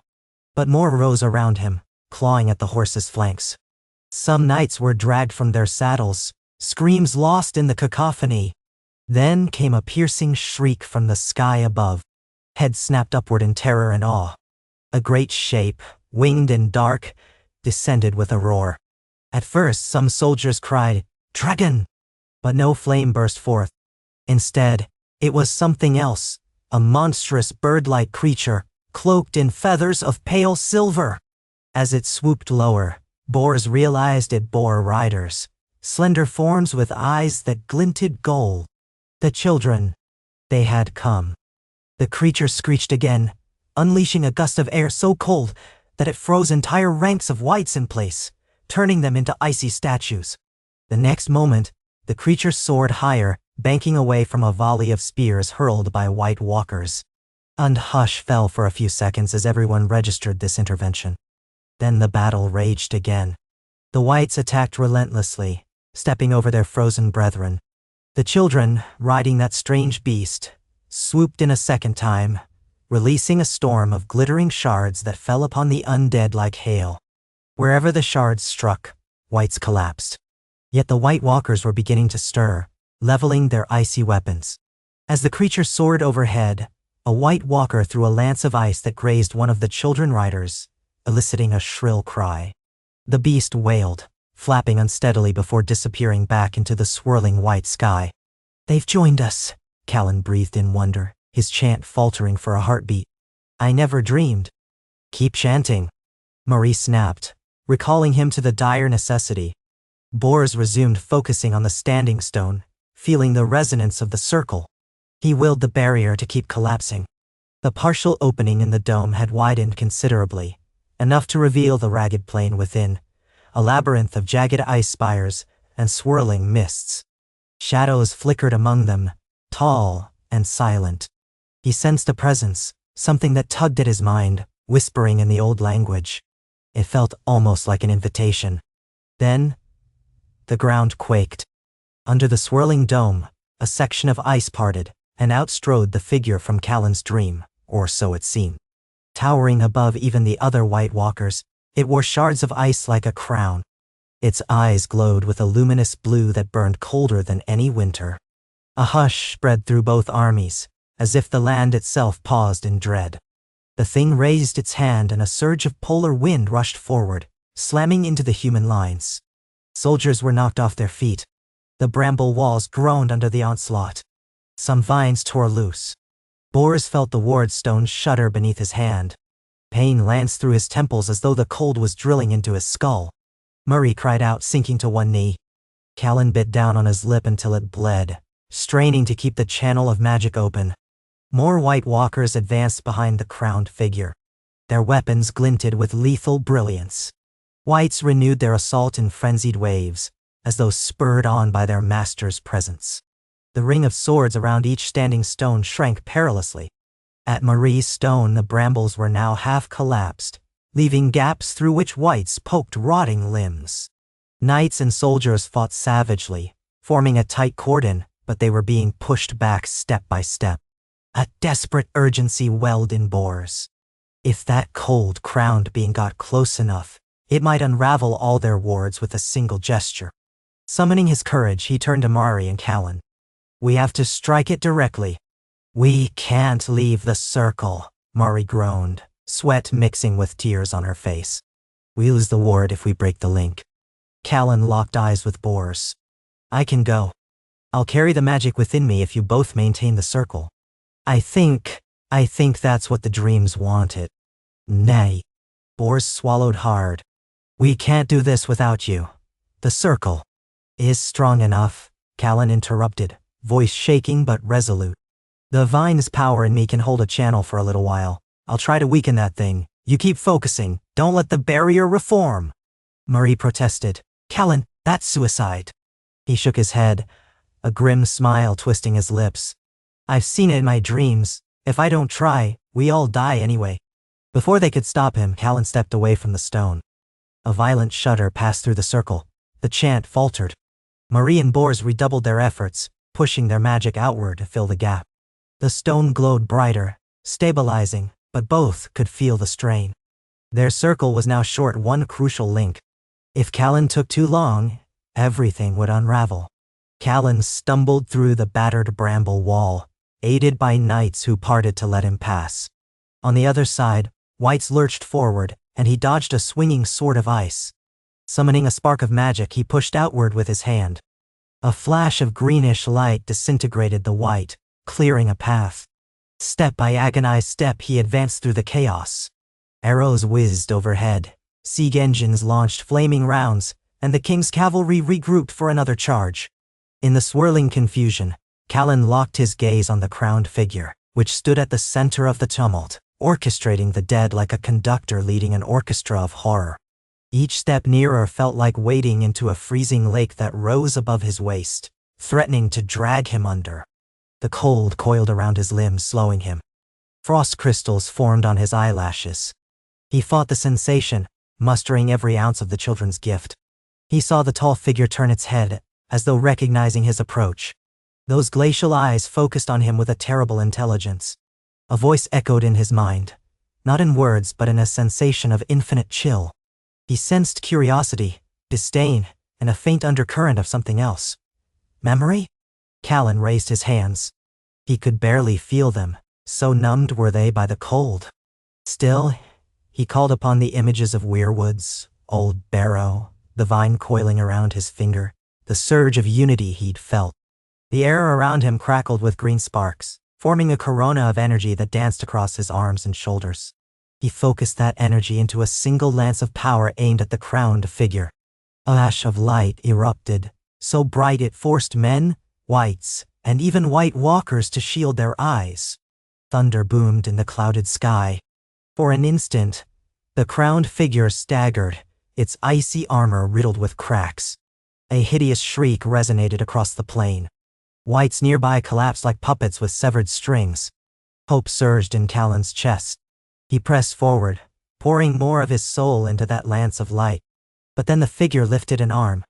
With a single fluid motion, it deflected the magic as though brushing aside a cobweb. The cracks in its armor fused, the rifts of ice resealing. Callan gasped as a backflow of cold slammed into him. It was like being submerged in a freezing ocean. His lungs clenched. Agony sliced through his veins. In a heartbeat, he lost control of the green energy. It sputtered out, replaced by a savage, unyielding coal. He barely held onto consciousness. The crowned figure advanced, and Callan collapsed to his knees, fighting to breathe. He felt the frigid ground beneath him, the swirl of undead around him. Everything seemed to slow. He saw the king's banner flapping in the distance, the children's winged creatures circling overhead, knights clashing, the ephemeral half-light of the wards flickering across the battlefield. But there was no one close enough to save him now. The crowned figure stood over him, eyes blazing, a sword of ice forming in its hand. The silent command in that gaze was clear: kneel before oblivion. Something stirred in Callan's heart. Through the haze he felt the presence of the Weirwood network, the living heart of Westeros, resonating with the magic the children had bestowed. This was more than just his gift, it was the land's. A memory flitted through his mind, that first night when the vine coiled around his finger, the knowledge that men and children shared the same spark. Summoning his last reserves of strength, he pressed a hand to the frozen ground. He reached, not upward in offense but downward, into the bones of the earth. An image formed in his mind, the roots of an ancient weirwood entangled with the remains of old runestones. He clung to that image, channeling the earth's warmth. The crowned figure raised its sword of ice. Callan closed his eyes. From beneath the snow, a sudden eruption. Gnarled roots, thick and pale, burst through the ground around Callan. They coiled with unnatural speed, forming a protective barrier that intercepted the descending sword. The ice blade struck the living wood. A wave of sparks shot out, a collision of winter's chill and the earth's lifeblood. The crowned figure recoiled, momentarily off balance. Callan had no breath to speak, but he projected a silent cry into the weirwood roots, imploring them to continue, to rise. The earth answered. More roots emerged, snaring wights in their path, crushing them or pinning them down. A shape like a twisted tree trunk surged upward in front of the crowned figure, forcing it to step back. The move bought Callan precious seconds to inhale deeply and channel more magic. But he was fading fast. Frost clung to his limbs, and every beat of his heart felt labored. He reached again for the lance of green energy, but his thoughts were scattered. He needed help. Somewhere he sensed Bors, Murray, Edric, Melis, and all the others who carried the children's gift. He wanted to call to them, to unite their strength, but the cold smothered his voice in the mental realm. Suddenly, a swirl of color flitted through his mind. An impression of golden eyes, of small hands that once offered a vine. The children. He felt their presence. They had joined the battle from afar, weaving ancient sorceries older than men's kingdoms. He did not know how or why, but he welcomed it, letting their power flow through him like a jolt of lightning. With that infusion, Callan rose to one knee, teeth chattering. He thrust his hand out again. This time, the lance of green light erupted tenfold, scorching the air. The crowned figure raised its sword, but the energy struck home, shattering the blade and slicing across its icy armor. Another shriek echoed over the battlefield, louder than before. Rifts spread along the figure's form. The unnatural cold pulsed outward, knocking Callan off his feet. He tumbled backward, vision blurring. When he opened his eyes, the crowned figure was no longer standing over him. It had staggered a dozen paces away, bracing itself against an ice spire. One arm looked half destroyed, and its crown had fractured. Yet it was not defeated. Its gaze locked with Callan's across the churned snow, and he felt something akin to hatred pouring from those icy eyes. A silent vow of vengeance. The figure gestured. Immediately, whites converged on Callan, surging to protect their master. He tried to stand, but his legs refused to move. The surge of magic had drained him utterly. As the undead closed in, howls on their lips, he braced for death. A horn blast cut through the noise. A wedge of knights bearing the king's banner smashed into the whites, scattering them. A single horse galloped forward, the king astride it, Valyrian steel sword flashing. He hauled Callan onto the horse with one strong arm. "Hold on!" the king shouted, spurring the horse away from the cluster of whites. The crowned figure started toward them, but a volley of flaming arrows rained down, pinning dozens of undead in the path. The moment's chaos allowed the king to retreat with Callan in tow. Back at Marie's standing stone, the ward circle still held, though just barely. Bors and Marie were physically spent, their faces pale as ghosts, but they had not broken their chant. Soldiers rallied around them, forging a defensive perimeter. The crowned figure's shriek had done something.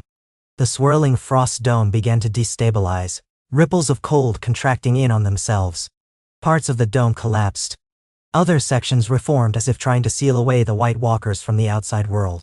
The result was a tumult of swirling snow and ice, lashing out in random bursts.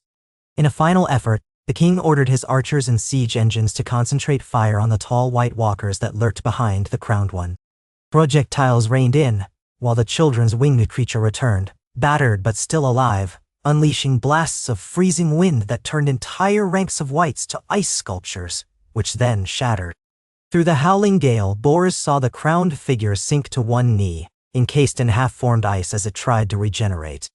A group of White Walkers rushed to its side, forming a protective ring. The shattered segments of the dome overhead coalesced, swirling around them like a shield. The undead outside that shield were cut off, left to fight or crumble. The crowned figure's eyes blazed once more, and a final wave of icy wind surged outward. The ground buckled. Cracks splintered underfoot. Many whites sank into newly formed chasms, howling as they vanished. Humans scrambled back. Then, in a deafening roar, the crowned figure and its escorts vanished behind a barrier of snow and ice. It pulled back, retreating deeper into the swirling dome. The last thing Bors saw was that baleful blue gaze fixated on them. Then the dome sealed, solidifying into an impenetrable glacial wall. Its edges extended, pushing outward, forcing men and whites away. In seconds, visibility dropped to nothing. The entire plain was a maelstrom of blowing snow and shards of ice. The king's horns sounded the withdrawal. Soldiers and knights, battered and exhausted, staggered back to the safety of the wards around the standing stones. The whites outside the dome, bereft of direct control, moved erratically. Some continued to fight, others wandered aimlessly. But they were disorganized enough that the living could dispatch them with minimal losses. The moaning and shrieking slowly receded into gurgles and finally silence, replaced by the ragged breathing of surviving humans. The plain was littered with corpses, some still twitching in the half-light. Bors felt tears freeze on his cheeks. So many had died. Yet they had held their ground and forced the White Walkers to retreat behind their own barrier. It was not victory in the truest sense, but it was not defeat either. He and Marie finally dropped their hands from the stone. The circle flickered out, leaving them both swaying on their feet. Soldiers rushed in to brace them before they collapsed. By the time the mages gathered again, the king had directed the formation of a makeshift field hospital for the wounded. Men limped or crawled there, assisted by their fellows. The ground was stained black and red, chunks of ice littered everywhere. Pyres sprang up in multiple locations, smoke billowing into the leaden sky. At the center of it all, healers, including Edric, Melisse, and others, worked frantically. The combination of conventional medicines and magical potions saved many who would otherwise have perished. Callan lay on a cot, lips blue, barely clinging to consciousness. The king himself had brought him there and now stood guard. Marie hurried over, tears welling in her eyes at the sight of Callan's frozen face. She placed her hands over his chest, whispering incantations. A faint warmth emanated from her palms. Slowly, the frost receded from Callan's skin, and his eyes fluttered open. He drew in a desperate gulp of air. "You did it," he managed in a rasp, shivering violently. "You kept the ward." They pulled back. Marie blinked away tears, pushing a lock of hair from his forehead. "We all did it. You nearly got yourself killed." Bors, leaning heavily on a spear for support, approached. He looked down at Callan with a mixture of gratitude and fear. "You broke that thing's hold, at least for a moment. The crowned one was wounded." Callan tried to sit up but winced. "Not enough," he said bitterly. "It'll come back stronger." The king, removing his dented helmet, spoke in a grave tone. "They retreated, but we can't stay here forever. We need a more decisive blow." A hush settled. Everyone knew that for all their efforts, for all the sacrifice, the White Walkers still had their stronghold. The crowned figure lived. The living had gained ground, but the ultimate threat remained. Even so, there were glimmers of hope. The discovery that powerful combined magic could wound even the mightiest of the others. The knowledge that the children were indeed watching, and perhaps aiding humankind's cause more directly than before. They spent the next few days entrenching their position, erecting more wards around the battlefield, burning every last white they could find. Patrols probed the edges of the newly formed ice barrier, finding it now even denser than before. Attempts to melt or chip away at it were fruitless. It radiated a cold so intense that the air itself froze in a thin, swirling mist around it. The king reluctantly ordered a partial withdrawal, pulling the bulk of his forces back to Castle Black and leaving only a strong garrison to observe from a safe distance. As they marched south through the howling winds, an uneasy question nagged at everyone. How long until the crowned figure rallied its forces for a renewed assault? And where would the next blow fall? Upon returning to Castle Black, they found that in their absence, more lords had arrived, some from the Vale, the Reach, and even the Iron Islands, responding belatedly to the king's call for unity. Their confusion and horror at seeing the battered condition of the returning army was palpable. Grim stories were told around campfires, fueling both fear and determination. Some lords privately considered retreating south, while others spoke openly of mustering every last troop from the entire realm, no matter the cost. Bors and Marai worked closely with Edric, Melisse, and the other lead mages to refine their tactics. If the crowned figure's presence was so pivotal, they had to find a way to isolate and destroy it. Only a direct confrontation seemed possible, but doing so behind that impenetrable barrier was out of the question without a stronger method of infiltration. Meanwhile, the vine-based magic, while potent, came with severe costs. Many of the new mages suffered from profound exhaustion, nightmares, even physical ailments after channeling too much power. The children's role remained ambiguous. No one had seen them since that day on the battlefield, though glimpses and footprints were reported in the forests around the wall. Some believed the winged creature was mortally wounded, perhaps killed in the final moments. Others thought it might still roam the skies, waiting for the right moment to reappear. Regardless, it was clear the children had never wanted to wage open warfare. They existed on the edges, offering cryptic assistance or warnings, but seldom direct intervention. Restlessness infected the camp. Skirmishes broke out among soldiers from rival houses. Some men succumbed to despair, deserting under cover of night. A small group of Ironborn tried to loot supply wagons, only to be caught and nearly executed. Only the king's personal command, bolstered by the presence of so many combined forces, kept the fragile alliance from fracturing. But the tension was undeniable. How long could so many proud banners remain woven together by fear alone? In the midst of this, Callan slowly healed, though he walked with a limp and a persistent chill haunted his bones. He spent hours in quiet reflection, drifting among the half-frozen trees near the wall, trying to commune with the old gods through the weirwood network. Sometimes he emerged from these trances with bits of insight that guided the mages' research, new runic patterns, or hints on how to blend certain herbal extracts with the vine's sap for stronger healing potions.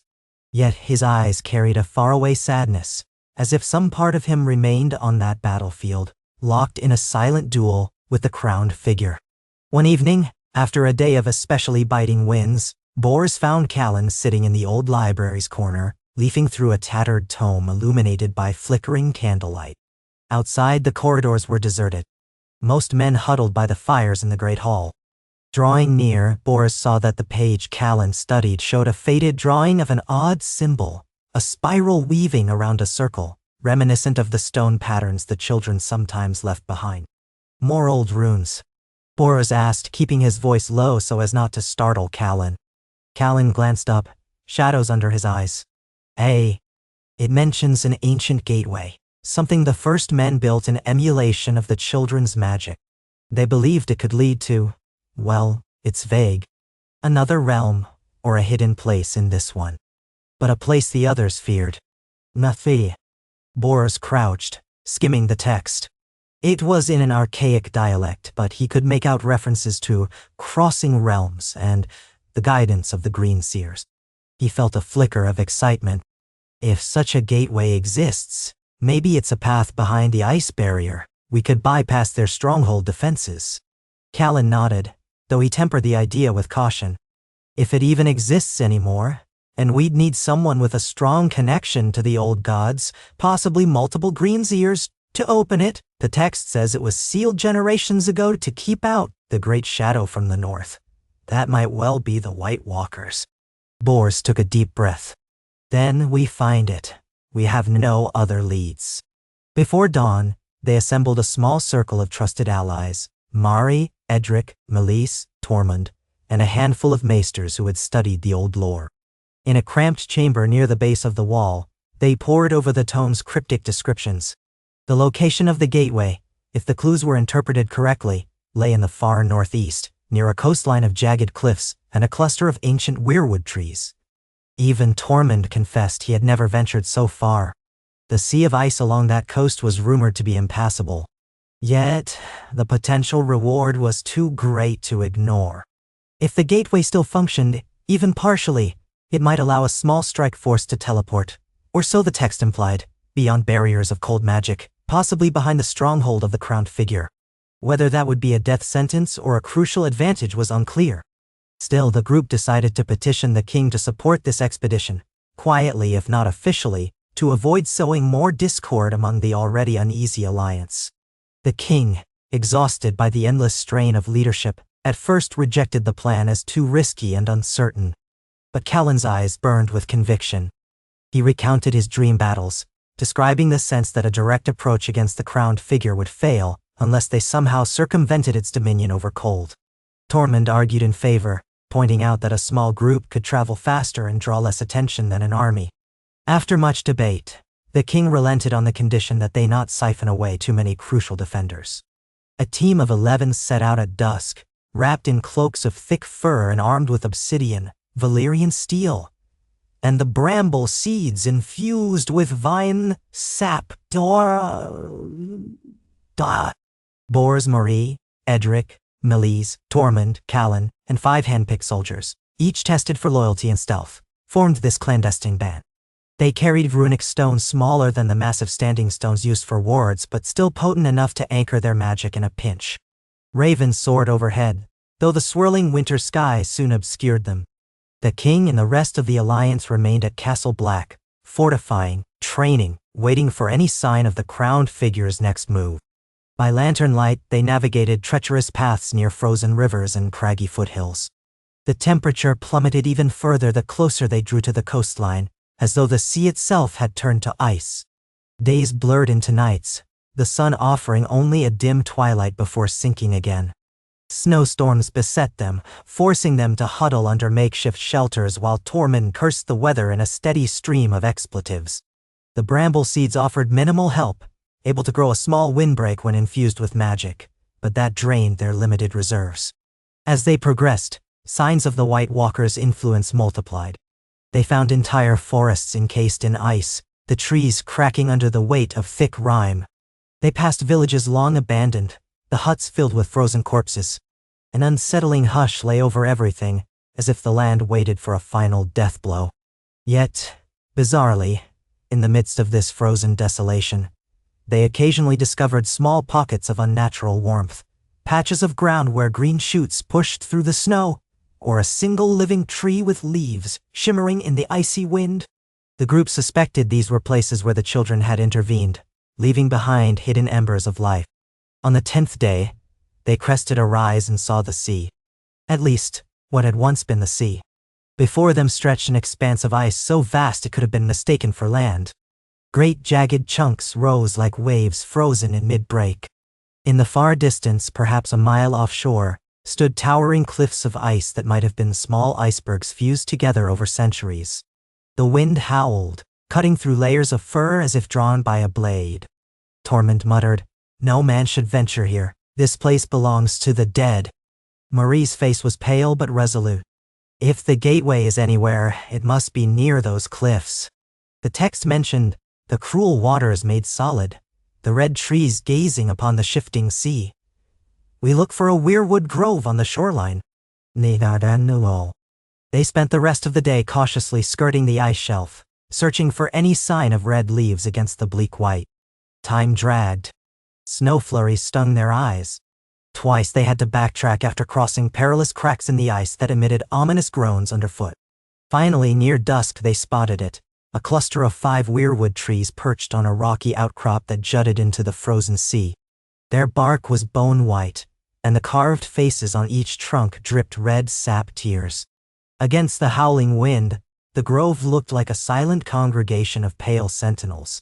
The group approached slowly, hearts pounding, aware that the White Walkers or worse might lurk nearby. A hush fell as they entered the circle of trees. The wind seemed to die down, as though muffled by an unseen barrier. The carved faces stared with ancient sorrow. Beneath their interwoven roots, lumps of stone hinted at old constructions. Boars knelt, brushing aside snow to reveal slabs etched with spiraling symbols. He recognized them from the tome's illustrations. They had found the ancient gateway. Callan trembled, not solely from cold. "I feel them, the children, or their echoes." He placed a hand against one weirwood trunk. His eyes closed. A moment later, he exhaled sharply. "It's here under us, but sealed. We need to awaken it." Marie surveyed the group. "Form a circle around the trees. Channel the vine's magic into the runic stones we brought." The 5 soldiers laid down their weapons, forming a protective perimeter. Tormund stood slightly apart, scanning the horizon with his keen eyes, dragonglass axe at the ready. If anything approached, he would be their first line of defense. Edric, Melis, Bors, Mari, and Callan gathered around the central slab. They placed the small runic stones at intervals, one near each tree. The group clasped hands, bracing themselves against the cold that seeped up from the ice beneath their feet. Marie began to chant, weaving the old language she had learned through countless nights of study and practice. Bors followed her lead, focusing on the memory of that first meeting in Old Barrow, recalling the children's presence in the gloom. Edric and Melis added their voices, forming an overlapping harmony. Callan stood with one hand on the carved stone, the other stretched toward a weirwood trunk, bridging both realms with his body. The runic stones glowed faintly, green motes drifting around them. The weirwood faces seemed to weep thicker streams of red sap. A warmth gathered in the clearing, countering the bitter wind at the fringes. Tormund glanced back in awe, though he remained vigilant for any threat. The slab under Callan's feet began to vibrate. A dull roar echoed from somewhere within the ice. At first, they feared the ground would crack, but instead, the rock beneath them glowed with intricate patterns of swirling lines. The chant rose to a crescendo. Sparks of magic leapt between the weirwood trunks, dancing like fireflies in the gloom. A A sudden flash consumed the grove, forcing everyone's eyes shut. When it faded, a circular opening yawned at the center of the outcrop, as if a trapdoor in the rock had vanished. Faintly, from deep below, emanated a strange pulsating light, green, interlaced with red.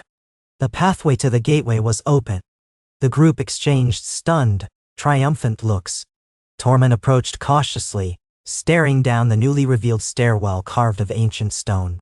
"Dark as a grave," he muttered. "Are you sure about this?" "No," Murray admitted, shivering. "But we've come too far to turn back." Leaving 2 soldiers atop the grove to keep watch, the rest descended into the darkness. Their lanterns revealed slick, moss-covered walls lined with runes that glowed dimly whenever they drew near. The stairs spiraled downward, deeper and deeper, until they reached a cavern bathed in the same eerie green-red glow. A sense of immense age weighed upon them. The ceiling dripped with icicles, the floor coated in a thin sheen of frost. In the center of this subterranean chamber stood an archway formed of massive, intricately carved stones, each etched with spirals and swirling glyphs. A thick layer of translucent ice coated the arch, giving it the appearance of a portal behind glass. Callan approached, wiping a trembling hand across the icy surface. Beneath it, the runes blazed. "It's sealed," he whispered. "We have to melt this or break it." Melise set her lantern aside, rolling up her sleeves. "We can try the vine's power. It can generate heat if properly directed, just enough to thaw this layer." They formed a smaller circle, focusing their magic on the archway. Waves of green luminescence pulsed through their joined hands, converging at the ice. Wisps of steam rose, and cracks formed in the frost. Gently, the group guided the energy in measured bursts, wary of damaging the ancient stones. After several minutes, the ice fell away in large chunks, clattering to the cavern floor. Freed of its frozen shell, the archway thrummed with light. The runes gleamed, casting dancing patterns on the walls. A gust of air, impossibly warm, rushed out from beneath the arch, ruffling their hair. Bor's heart hammered. He could sense a place beyond the arch, a realm or passage that defied normal understanding. The old texts had hinted at a doorway between the living land and the land of eternal night. Could it really lead them behind the crowned figure's barrier? Marie exchanged glances with the others. One small group should go through. If we all try, we might draw too much attention, or we might not come back. We have no idea what lies on the other side. Tormund snorted. Then me and 2 of the soldiers will guard from here. If anything vile crawls out, we'll carve it up. Edric and Melise glanced at each other, torn. Finally, Edric said, "I'll stay. My skill in illusions might help hold off an ambush if it happens topside. Melise, go with them. You're better at protective wards than I am." "No." A hush fell. Marie, Callan, Bors, and Melise gathered in front of the archway, hearts pounding. Bors gripped his weirwood dagger, Marie her staff carved with runes. Callan clutched a small piece of the vine he kept for focusing his power, and Melise held a satchel of potions. They nodded to one another, and then, with collective resolve, they stepped through the archway. At first, nothing. Darkness pressed in from all sides. A vague sensation of movement gripped them like being swept in a current. Then the darkness parted, replaced by blinding white. They shielded their eyes until it dimmed. When they lowered their arms, they found themselves standing on icy ground under a sky of swirling gray clouds. Immediately the cold bit at their faces. Towering spires of ice rose around them, forming a labyrinth reminiscent of the White Walker's stronghold. Wind whistled, echoing off the glacial walls. They had crossed some impossible distance, for there was no sign of the weirwood archway behind them, only a slight distortion in the air where they had emerged. "This must be behind the barrier," Callan breathed. "But how far in?" Marie scanned the surroundings. "Stay close. If that crowned one is near, we'll sense it." They tread carefully through the icy corridors. Occasionally they passed remnants of what might have been structures, half-buried pillars of ice shaped like columns or arches. The hush weighed on them. Even their breath sounded loud. Melise tested a small ward, splaying her fingers to emit a shimmer of green light that hovered around the group, providing a measure of warmth. It was enough to keep them from freezing, but it would do little in the face of a direct attack. After an hour of wandering, the passageways opened into a broad courtyard of sorts. surrounded by towering pillars of ice. At the center rose a massive crystalline edifice shaped like a fortress of frozen glass. Turrets and battlements glittered under the pale sky. In its highest window, a faint glow pulsed blue, ominous and steady. Boris's grip on the dagger tightened. This must be the heart of their domain. As they ventured closer, they discovered countless wights lying dormant in the courtyard, still as statues. Their bodies were encased in ice, half embedded in the ground. It was as though they awaited a summons to wake and march. The sheer number was staggering. If these wights were unleashed, not even the combined armies of Westeros could hope to stand against them all in open battle. Callan's face went ashen. We have to destroy them somehow. Murray gestured for caution. One misstep, and we'll wake them. We need to find a nexus, the source of the White Walker's power. The crowned figure might be there. Suddenly, a voice echoed in their minds, cold and piercing. You cannot destroy the inevitable. The living will kneel to the dawn of eternal night. They froze, glancing around for the speaker. The voice did not repeat, but a slow stirring ran through the horde of frozen wights. Limbs twitched, ice cracked. The Watchers were awakening. Meleese acted first. She hurled a potion vial into the midst of the wights.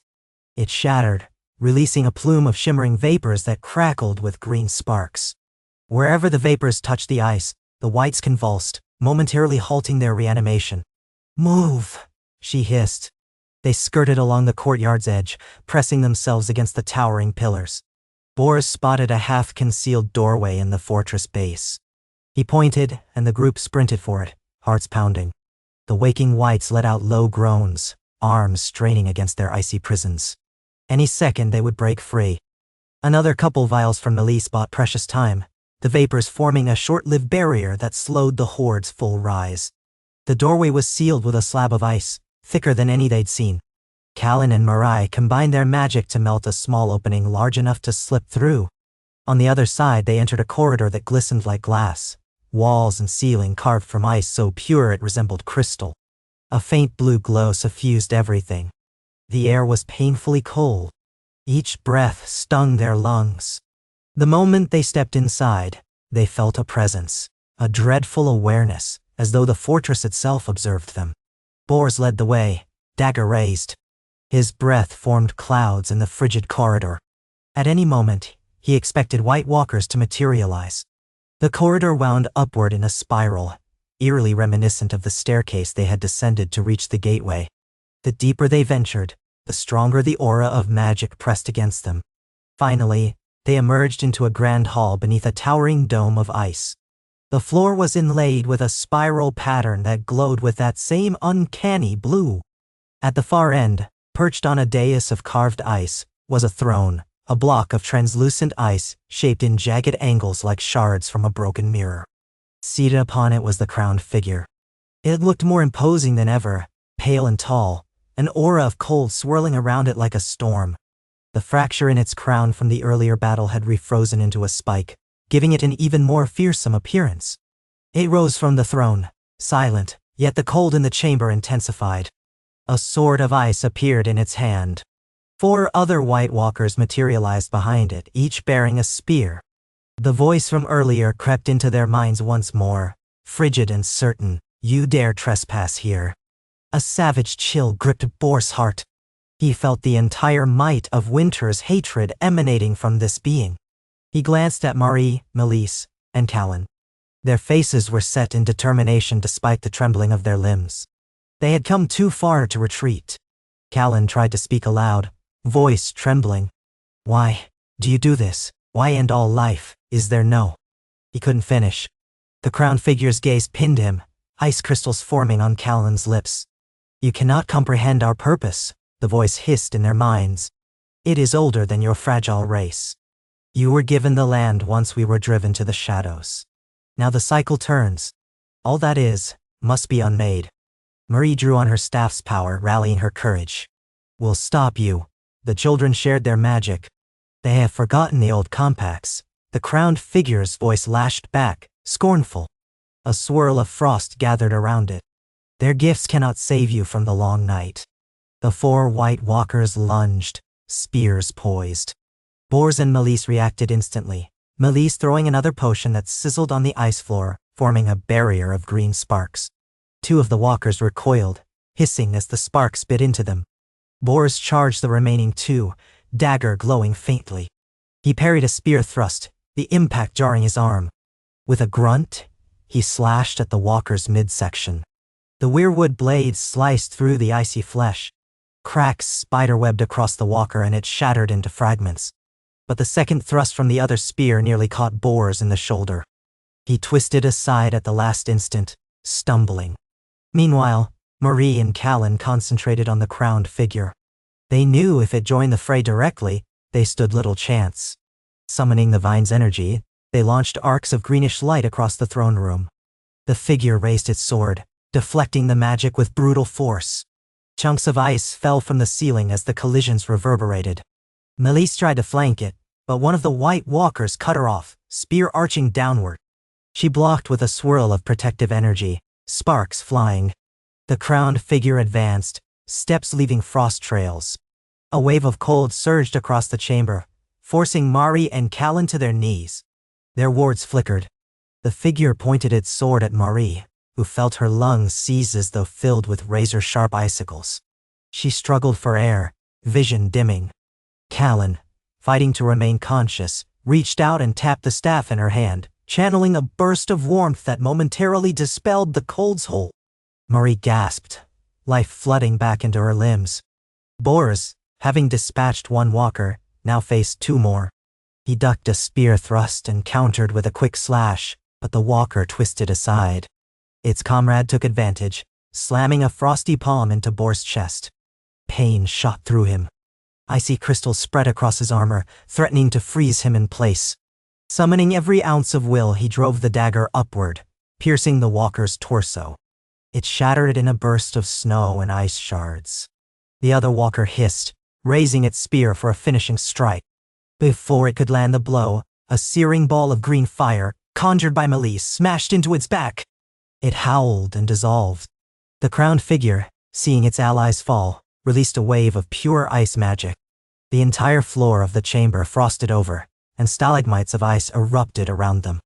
Melise was caught in the leg by a rising spike, knocking her off balance. Marie almost slipped, but Callan steadied her. Bors tumbled, sliding across the slick floor. Only the dagger in his hand kept him from crashing into a pillar of ice.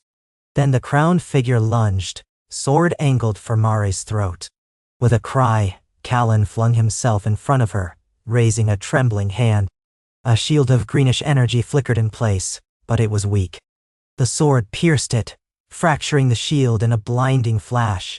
Callan screamed as the icy blade bit into his shoulder. He collapsed, clutching at a wound rimed with frost. Enraged and terrified, Mari thrust her staff forward, channeling a surge of vine power that crackled with green lightning.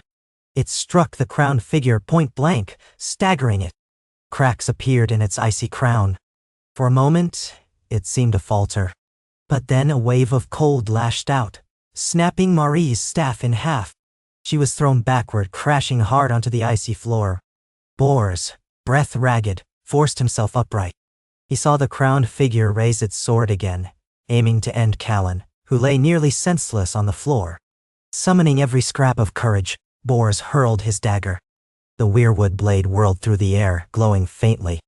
The crowned figure turned too late. The dagger embedded in its chest, directly below the crown's base. For an instant, time seemed to stop. The figure's eyes widened, the glow within them flickering. Fissures spread across its entire form, as though the dagger had struck at the core of its being. An inhuman shriek, filled with rage, pain, and something like fear, echoed through the chamber. A shockwave of cold burst outward, blowing Bors, Mari, Melise, and Callan backward. Huge chunks of ice rained from the ceiling. Walls cracked, the floor buckled. The crowned figure clutched at the dagger, staggering toward the throne. Its body flickered between solidity and fragments of swirling frost. A final piercing wail escaped it, and then it collapsed into a mound of ice shards. The weirwood dagger fell to the floor with a clang, its glow extinguished. For several heartbeats, no one moved. The fortress groaned around them, as if on the verge of collapse. Marie crawled to Callan, pressing a hand to his wound. Melis limped over, rummaging for a healing potion. Bors stumbled to the pile of shards where the crowned figure had been. He half expected them to reassemble, but the shards were inert. The crown was gone, reduced to a scattering of translucent fragments.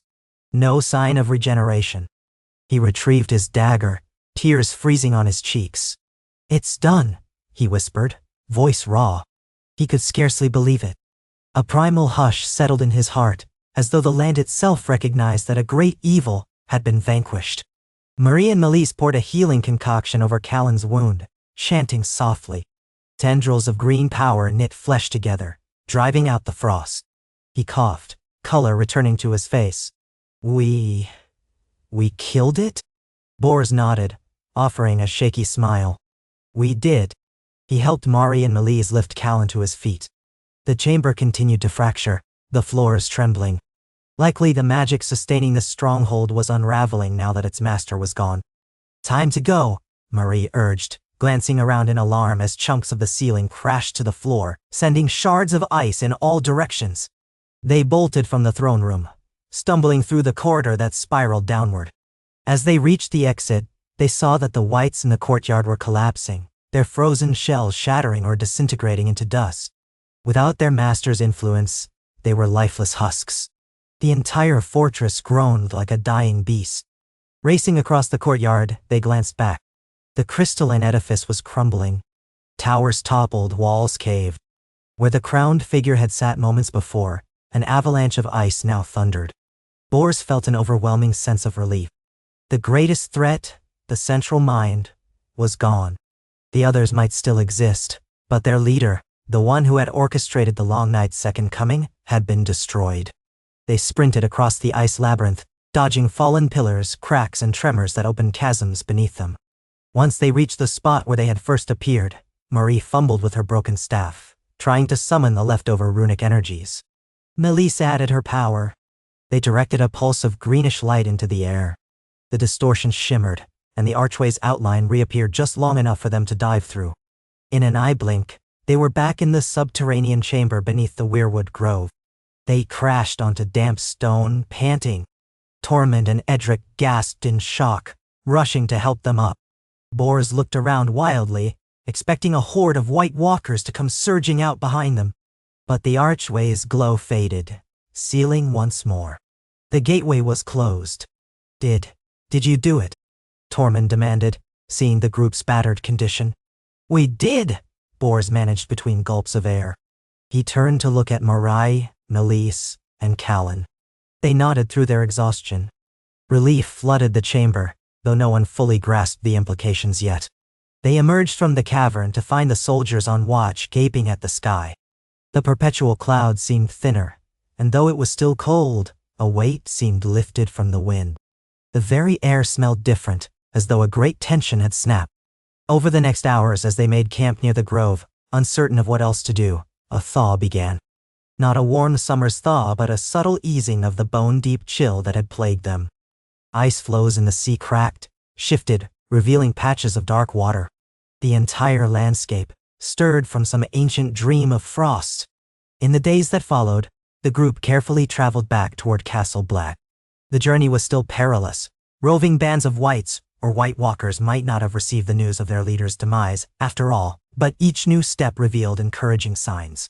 They found scattered clusters of whites lying motionless, or reduced to piles of rotting matter. The storms lessened in severity. Wildlife began to return in small numbers: crows, foxes, even a distant sighting of an elk. When they finally arrived at Castle Black, the scene was one of stunned celebration.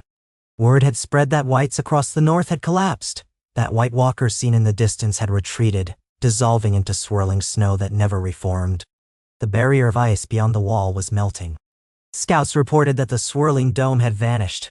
People whispered in awe that the long night had ended before it truly began. No one quite knew what had happened, only that the terror had lifted. Bors, Marai, Callan, and Melis were welcomed like heroes, though they themselves felt too weary to revel. The king greeted them in the courtyard, where a makeshift feast had been laid out: salted meats, hearty stews, and mead for the survivors. Soldiers cheered, though it was a subdued, disbelieving cheer. Many had lost friends and kin in the battle.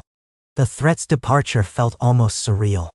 In a private chamber, the king insisted on hearing the full story. Bors recounted each step, from the ancient gateway to the final clash with the crowned figure. The king's eyes widened at every mention of the fortress of ice and the whites in stasis. By the end, he sat silently, absorbing the enormity of it all. Then he rose, crossing the small space to clasp Bors' shoulder. "You have saved the realm," he said softly. "All of you. The realm owes you a debt it can never repay." Marie smiled wearily. "We owe the children. Without their gift, none of this would have been possible." Niralnei. Callan, nursing his still sore shoulder, gazed out a narrow window at the swirling snow. "I wonder if they'll show themselves again, now that it's over, or if they'll fade back into the forests." Melise added, "And we have to remember, not all White Walkers were destroyed. Some may remain. We only struck down their leader, the central mind behind this campaign. But the threat could return in a new form someday." The king nodded soberly. "Then we'll remain vigilant. And we'll foster the magic you've awakened, so our realm will be ready." 9. Word spread quickly throughout Westeros. Ravens flew from Castle Black to every corner, bearing news of the victory over the White Walkers. Doubtless, there would be disbelievers, lords who had never felt the cold terror or faced the undead in battle. They would soon learn from the returning armies, from the knights who had seen horrors beyond the wall and survived. Gradually, the armies began to disband, carrying with them both stories of dread and relief. Many had died, but countless more lived, because the chosen few had taken the fight to the heart of the enemy. In the weeks that followed, an unseasonable warmth graced the north. Snow melted around the edges of holdfasts, revealing muddy ground and the promise of spring. The wards at Castle Black were carefully dismantled or repurposed. Their magic no longer needed to repel an immediate invasion. Farmers, even in the frosty region near Winterfell, discovered sprouts emerging early. It was as though nature exhaled after holding its breath for so long. Some named it the gift of the children, others simply called it relief. Bors returned to his keep in the north, the weirwood dagger still at his side. He found it now hummed softly, a gentler cadence, as though at peace. Marie journeyed back to the Vale, promising to use her newfound influence and powers to help heal lands devastated by the wars and the unnatural cold. Edric and Melise took the bramble seeds south, determined to explore how their growth magic might solve famine or restore blighted regions. Callan, after many internal debates, decided to remain at Castle Black for a time, aiding the Night's Watch in clearing out any lingering undead in the far north and ensuring no pockets of evil remain. He still felt the call of the weirwoods in his dreams, guiding him to watch over the boundary between life and the frigid unknown. Throughout the Seven Kingdoms, stories circulated of how men and women touched by the children's gift had turned the tide against the greatest threat in living memory. Although some saw these powers with suspicion or envy, many recognized them as a force that had spared the realm from doom. Whispers abounded that a new age of magic was dawning, that the line between the old gods and the new was shifting under the weight of living sorcery. And in the deep forests, where ancient oaks whispered and weirwoods stood silent sentinel, the children watched unseen. Their large golden eyes missed nothing as they observed men rebuilding, mending wounds, forging alliances out of mutual gratitude. The children spoke their soft rustling language among themselves. They had gambled by sharing their magic with humankind. It was a gamble that had paid off, for now. But they knew the cycles of the world better than any mortal. The land would see more trials, more storms of ice and fire. Still, they took heart in what they had witnessed, that men, when united by purpose and guided by the old powers, could rise to face even the darkest of nights. So the nights grew shorter, and the days a bit warmer. Seeds sprouted where once the ground lay frozen. Songbirds returned, timid at first but increasingly bold. The laughter of children echoed in courtyards.